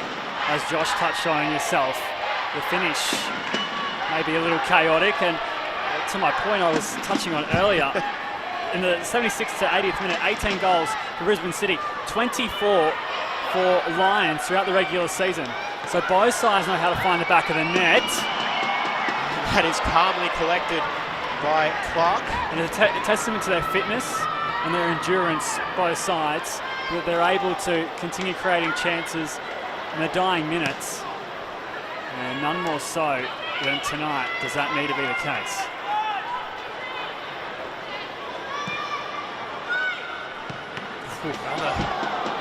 Nervy grab there for Emily Clark. Young goalkeeper who has spent quite a long time deputising for Ellie Chappell at Lions, and has actually been preferred to former Raw A-League goalkeeper Bella Shuttleworth for the majority of this season. Elliott, beautiful pass to pick out Cox as she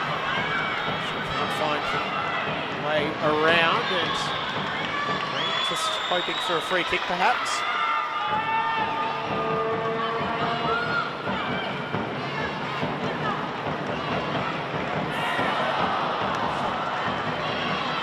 Well, the crowd reaction tells you all you need to know about that one, as that was a little bit more nervy than it could have been.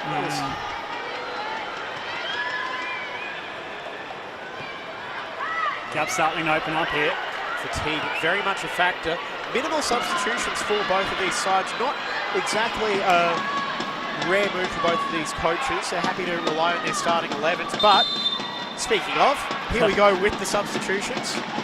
It is East Norrie coming off. She has done her shift and she will now go off into a year off from football. Yeah, it's been a fantastic display from East Norrie, really robust in the midfield.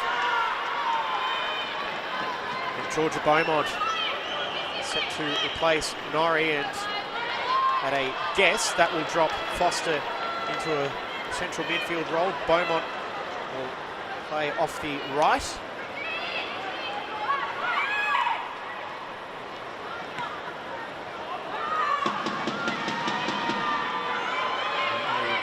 Beaumont as she tries to run down McElligott, and that pass is a bit too for Carabasses to cleanly control. Too far to pick out Cox.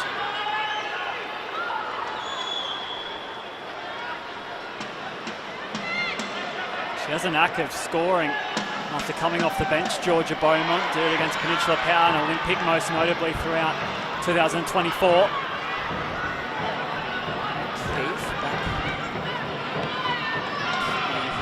Wires just getting a little bit crossed as that pass from Emily Bowman fizzed out for a goal kick.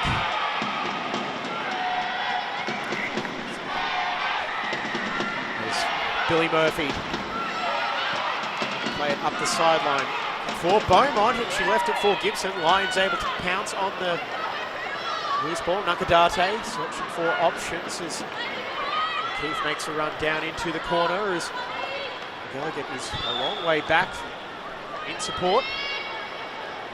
Looking to turn provider.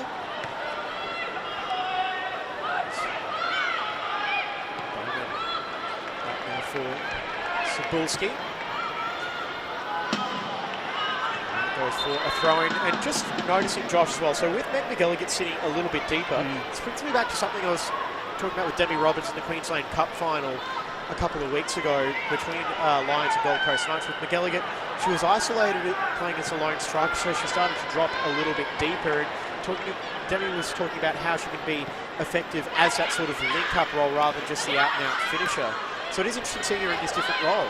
Yeah, and especially when Tegan Riding was at Lions, Megan McElligott played more of a second fiddle in the attack and definitely contributed from a midfield role.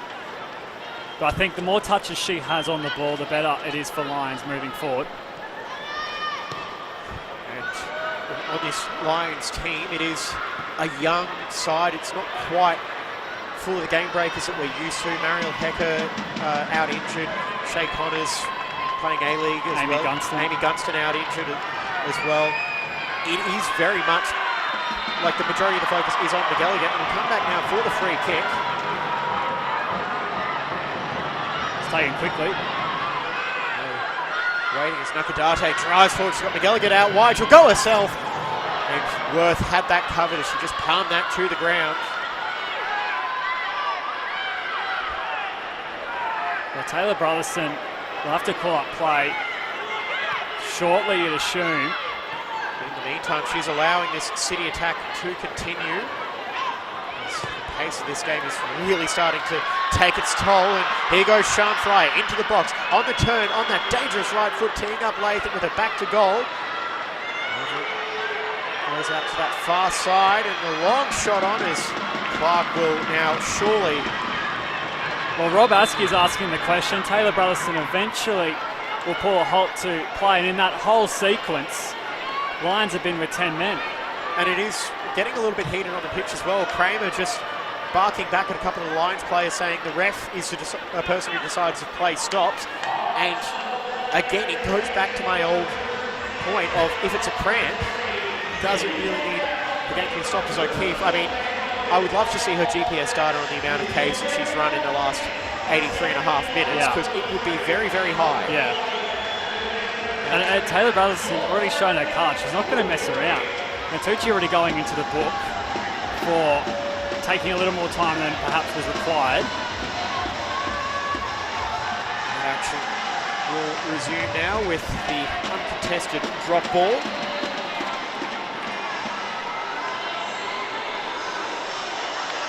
And that will be it for Tara O'Keefe, and she is replaced by Macy Edward. So, you just think cumulatively as well, Macy Edward only played 7 games in all competitions this season, but she could have a big impact on what is the biggest stage. Out it goes Rantucci, coming back onto her left, and she'll slide it into the box looking for Cox, cleared away by Murphy. It's Nakadate. Brings it back. Nielsen.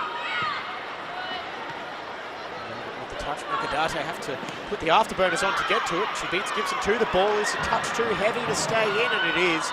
Behind it goes for a goal kick. Well, Josh, we've already had one extra time game today.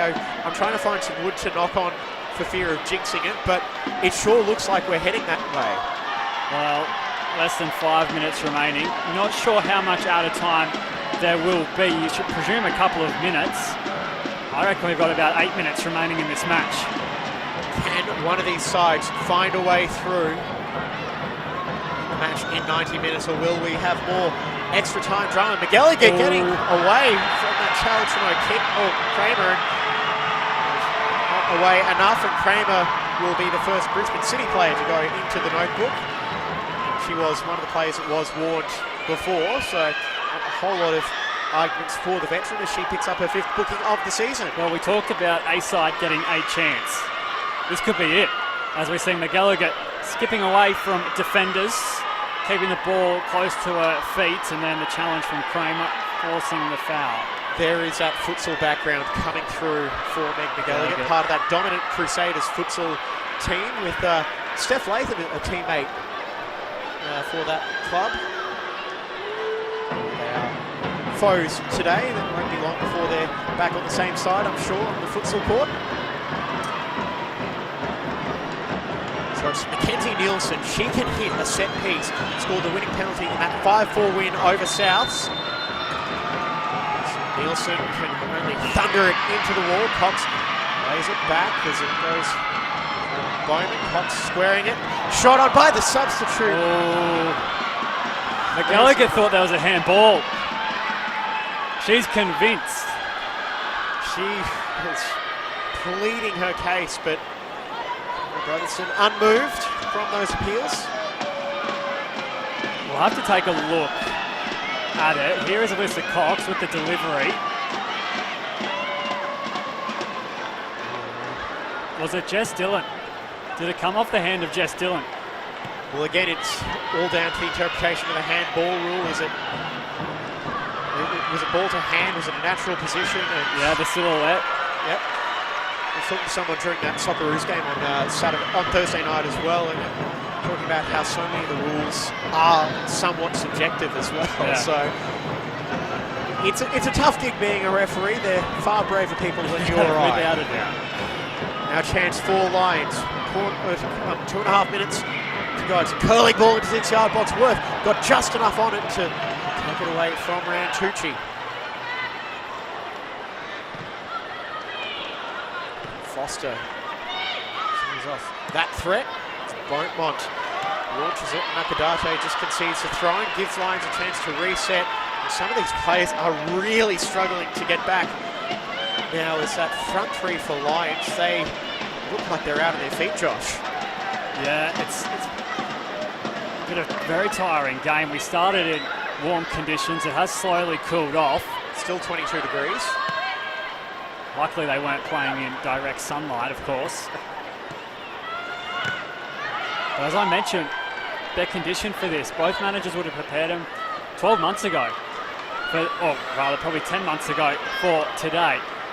And it's about the battle of endurance, who can go the longest.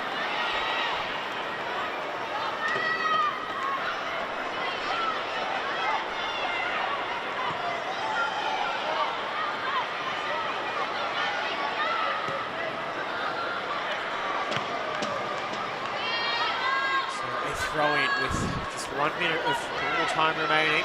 There'll be some glances over towards our fourth official, Mr. Drew Nunes. We await his signal for how much time will be added on in the second half.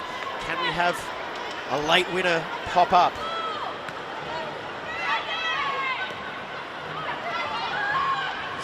Edward, she's added a spark with her fresh legs coming on for Tara O'Keefe.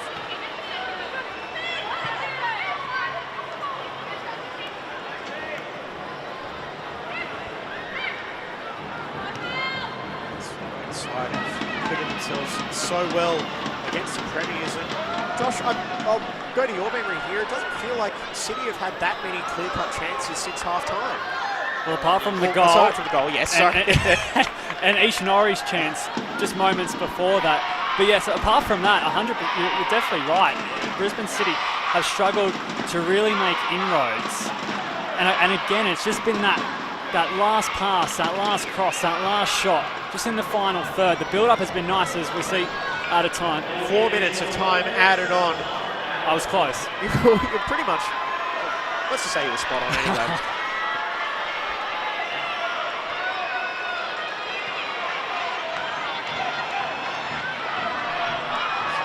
Sean Fryer bursting away. She's got the energy in her legs. She'll look for that cross for Beaumont at the back post. Nakadate heads it away. Beaumont is back for Lathan. Foster on the edge of the box.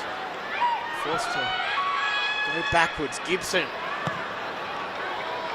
goes as Lainey Fry goes down, and she's grabbing her ankle, Lainey Fryer. It might have been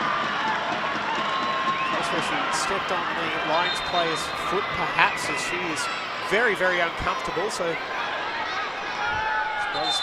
blows for time, pretty much bang on 91 minutes. So we'll just see how much more time is added on. But big concern for the Brisbane City star attackers. And the Lions players are still down in the 6-yard box as well. However, looks like it is mostly just a cramp. And the more pressing concern right now. Yeah, hopefully Lainey Fryer is okay. She's receiving some treatment, as you can see. Sean alongside with her. But both sides resorting to the technical areas, and a chance for both managers to have their say. Not sure how much effect it will have, as there's only minutes remaining.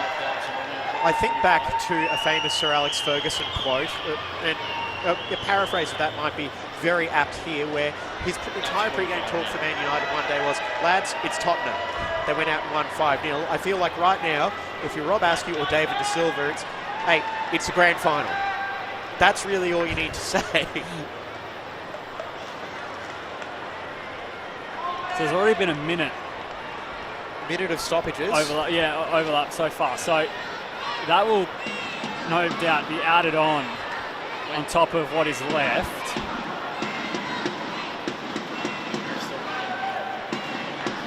The question now becomes, does either coach want to go to their bench once again? Both have one more substitution window to use in the second half, and they all have players, but that is an uncomfortable sight to see Lainey Fryer being helped off after such a strong season. Scored the goal to give City the lead at 2.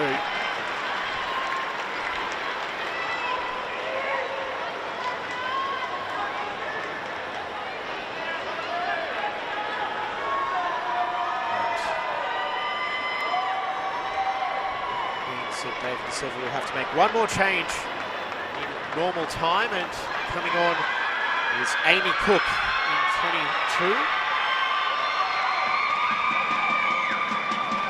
It will also likely force a reshuffle. So that stoppage was over 2 minutes long.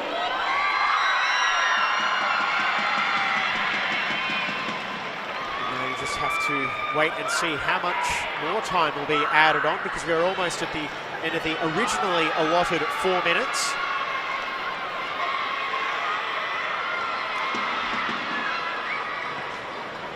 So we talked about it in the first half, Josh, and bring it up again. Sian Fryer, late winner in the 2018 Grand Final. She has a couple of minutes to take care of it in 90 minutes. What can she do here? Well, it's asking a lot as she's pinned down in the corner.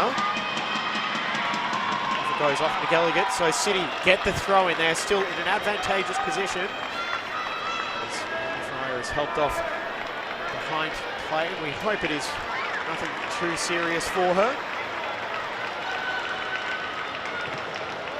Corner. Late chance now for City. So maybe another minute to go at most as Fryer makes her way back to the bench. Yeah, as you mentioned, Billy Murphy will take the corner, and she's been able to find the mark on a couple of occasions, so important she hits the spot. Plenty of bodies forward for City. It's a short pass to Fryer. Bending ball as it's only able to find McElligott, and she will just dump it over the sideline. Anywhere will do for Lions. I think for them the full-time whistle would be a welcome relief as they have a chance to reset and regroup. They are under the pump in the closing minutes of the second half. Sian Fryer driving towards the byline as she's given no space by Cebulski.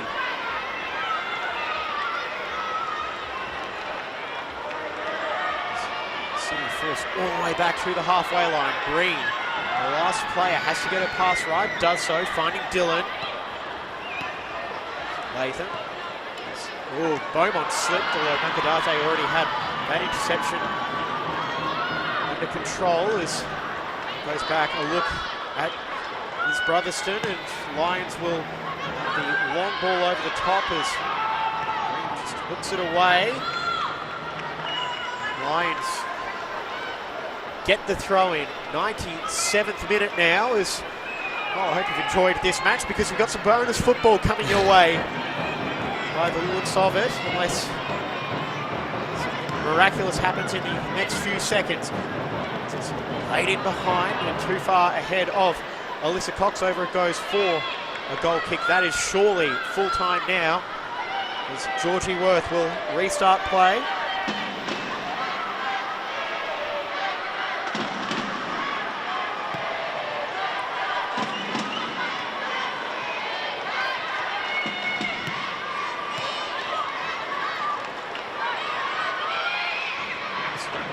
Beaumont, back it goes for Dylan.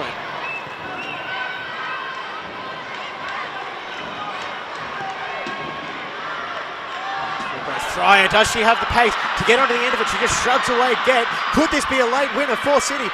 Fryer looking for space for the cross. She's got support. It's Cook! Oh! Brisbane City complete the double, and it's Amy Cook. She's only been on the pitch for a couple of minutes, and she is the hero for Brisbane City. Oh, what a finish to the grand final! Amy Cook, the substitute. Sian Fryer doing it all herself just about, creating the room, pushing away from defenders, keeping the play alive. They stayed patient, Brisbane City. They were in that corner. They recycled the ball from one side to the other. Sian Fryer found an opportunity. Amy Cook took her chance. It is the most dramatic of conclusions in NPL Women's Grand Final history. We were all set for extra time. Fryer bursting down that right side, just shrugging off Get.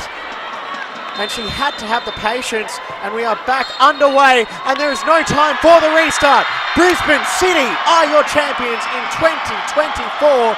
The latest of late shows, a 98th minute winner. Oh, what a moment for David De Silva and his team. They do the double, and now they celebrate on Suncorp Stadium. Josh Masanisi, what a finish. We'll talk about drama. We've had that today. We've had it again. I can't really believe it. For a moment there, we thought we were definitely headed to extra time. And then one chance. Amy Cook stands up off the bench, puts it in the back of the net, and gives Brisbane City their NPLW Grand Final victory. And it was, if they left it late, they could not do it the easy way. And City supporters, the bench, they've emptied out onto the field. And Georgie Worth will enjoy her moment. Lions, they are understandably despondent. They were heroic in their efforts for 98 and a bit minutes, but it was just a moment of magic from the Matilda. 2 assists on the night for Sian Fryer. She was the difference. Yeah, she certainly was a collective effort, no doubt. But Fryer, if you watch the replay back, I'm not sure how she manufactures that opportunity. That is why she's into the Matilda's squad, I think. And credit to Lions. They were valiant. Their effort was brilliant. Unfortunately, not enough. All right, let's go down to Josh McLean, and he is on the pitch with, I'm assuming, a very, very happy Steph Latham. Josh, over to you. Yeah, absolutely. That is the fairy tale, isn't it? One of the last kicks of the game. I think it was the last kick of the game in the back of the net. Brisbane City win it. How special was that? Amy Cook, she just came on the field. Yeah, well, I mean, she's been solid for us all year, and just the fact that we had players available today meant a lot of quality players came off the bench. So I think it just shows her quality coming off the bench and scoring a goal for us. But the balls in from Sian today were amazing. So really, really stoked. Speaking of quality, they don't get any better than Sian Fry. How good is it to have a Matilda in the side that can pull off a play like that when it really mattered? Yeah, absolutely. Like, her quality goes to show. We haven't had her for a lot of the season, so when she's been able to come in with us, we've just been so stoked to have her. Everyone lifts. She brings a lot of intensity and quality to training, so it's great to have her, and you can see the difference she makes as well. So hopefully Laney's okay. Yeah, looks like an ankle, but yeah, I mean, we'll keep our fingers crossed for her. She's very resilient. Absolutely, again, between her and Sian, can't get much better than that. So yeah, we'll definitely keep our fingers crossed for her and hope that it's not too bad. I'm sure a few celebratory drinks will make her feel better tonight. How much does this mean to the club? Oh, it's huge. We've exceeded our expectations coming up from QPL 1. We had a goal at the start of the year, and obviously first goal is to not get relegated, and then second goal is top 6 and hoping for finals. So we kind of worked out what we would need to make finals, and so to come out with the double, the premiership and the grand final, it's just it is a fairy tale. It's unbelievable. Enjoy lifting the trophy. I will, thank you. There is a very happy captain, Stephanie Latham, guys. Yeah, I think Steph Latham will be leading the celebrations once they get back to Imperial Corp Stadium. And Amy Cook, I don't think she'll ever have to pay for pizza out there again after her late show. Josh, I've just got something for you here. Yeah. Sian Fryer, 8 appearances prior to tonight. She had scored in every game she'd played in for Brisbane City.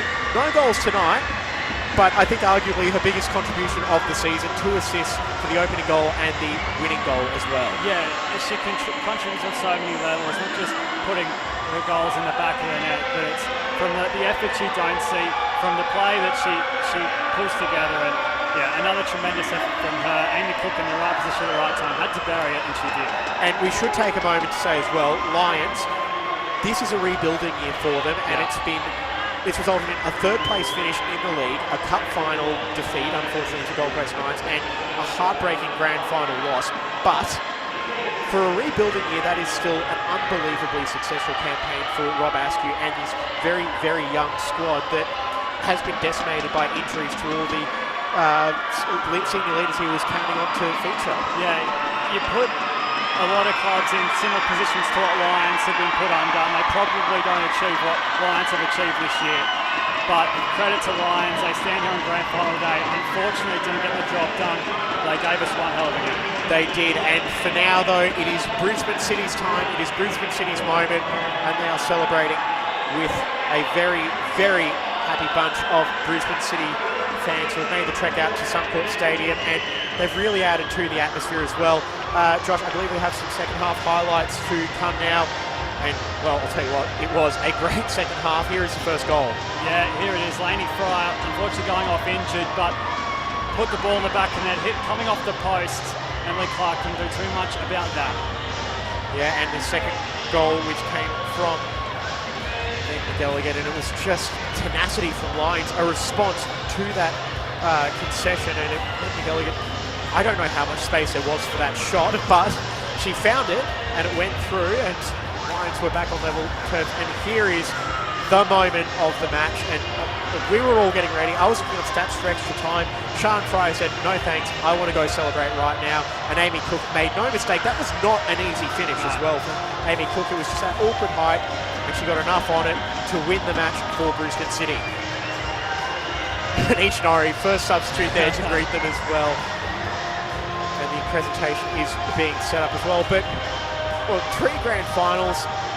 It's tough to say which was the best one, but this is a match that will live long in the memories of those who were watching and in attendance today as well. The latest winner in NPL Grand Final history for the women's side, and easily the most dramatic match as well. It's been an interesting concept at FLW Grand Final over recent years, really down to dominance of teams, but this year it really did deliver. The Classico delivers once again. The history will live long on, James, Brisbane City and Lions. It certainly will, and you really, again, I hate to go back to it, you have to feel for Lions having to sit there and go through the presentation ceremony now. Just down behind each of the goal areas, we've got the NPL Men's Grand Finals warming up. Lions to our left, Moreton City to our right, and that is going to be a fantastic game still to come on FQTV. But for now, we'll stick with the Brisbane City celebrations as they can celebrate doing the double. Another trophy for them as well. The FQPL double last year, the NPL double this year. And just a sneaking suspicion as well, knowing the way that those teams are wired, they want to go one better next year and do the treble. Yeah, they aren't done yet, and their trajectory has been incredible. Like, talk about when David De Silva took over midway through 2022, he managed to get him into a final series, get promotion in 2023. Now they are at the top of the tree in 2024. It is going to be an interesting prospect though next year. They will be the hunted. All right, we're going to turn away now to our Master of Ceremonies, Brad Wood.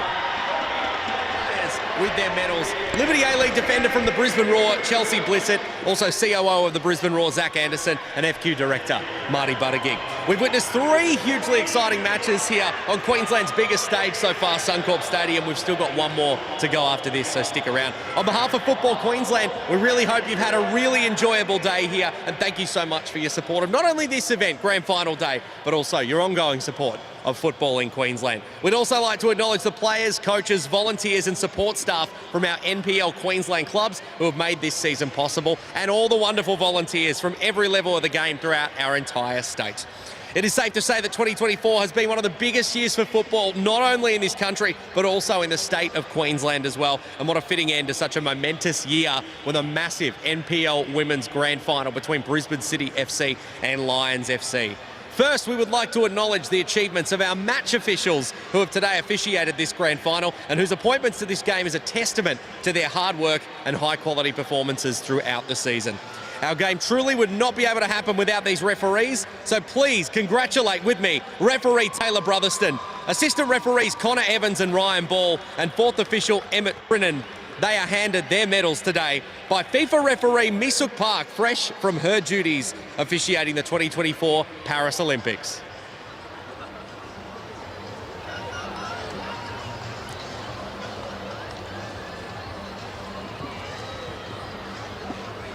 Please join me again in congratulating our grand final match officials for their outstanding work today and throughout the season.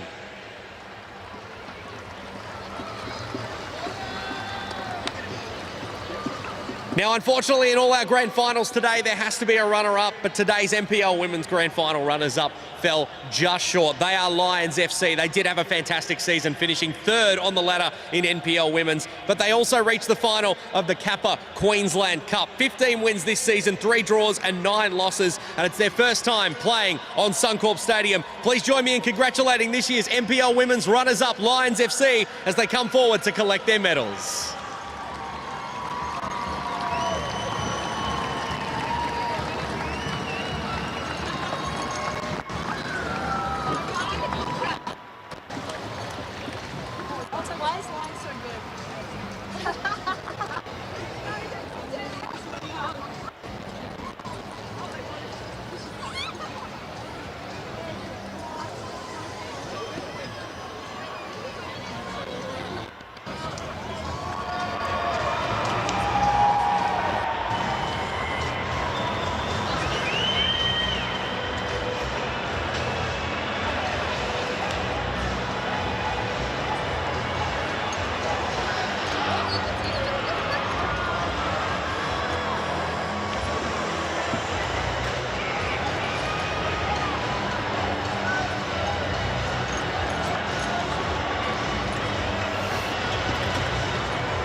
Ladies and gentlemen, once again, please join us in congratulating today's NPL Women's Run-Up Lions FC.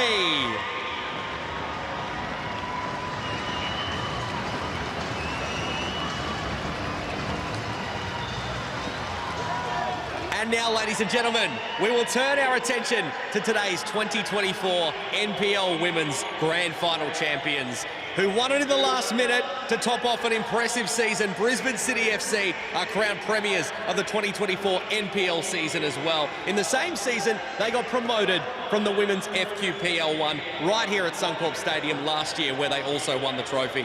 The Brisbane City team had 20 wins this season and only 6 losses. And they also met Lions 3 times, winning 2 of the 3 games this season. And they won here on the day. Please welcome them forward to collect their winner medals and trophy, the champions of NPL Women 2024, Brisbane City FC.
Ladies and gentlemen, they have received their winners' medals. They are about to receive their NPL Women's 2024 trophy, given up once again for Brisbane City FC.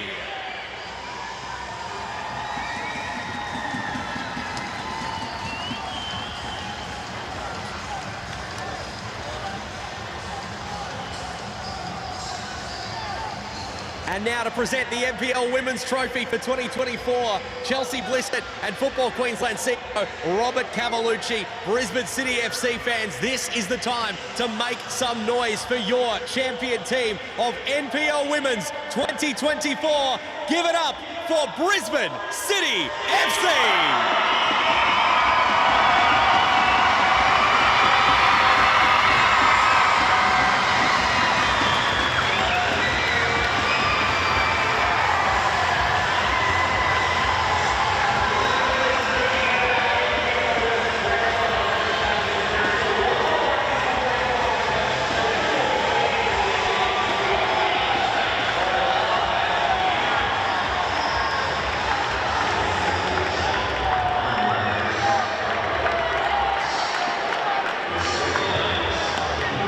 Well, it is Brisbane City's moment. The best team of the NPL season complete the double.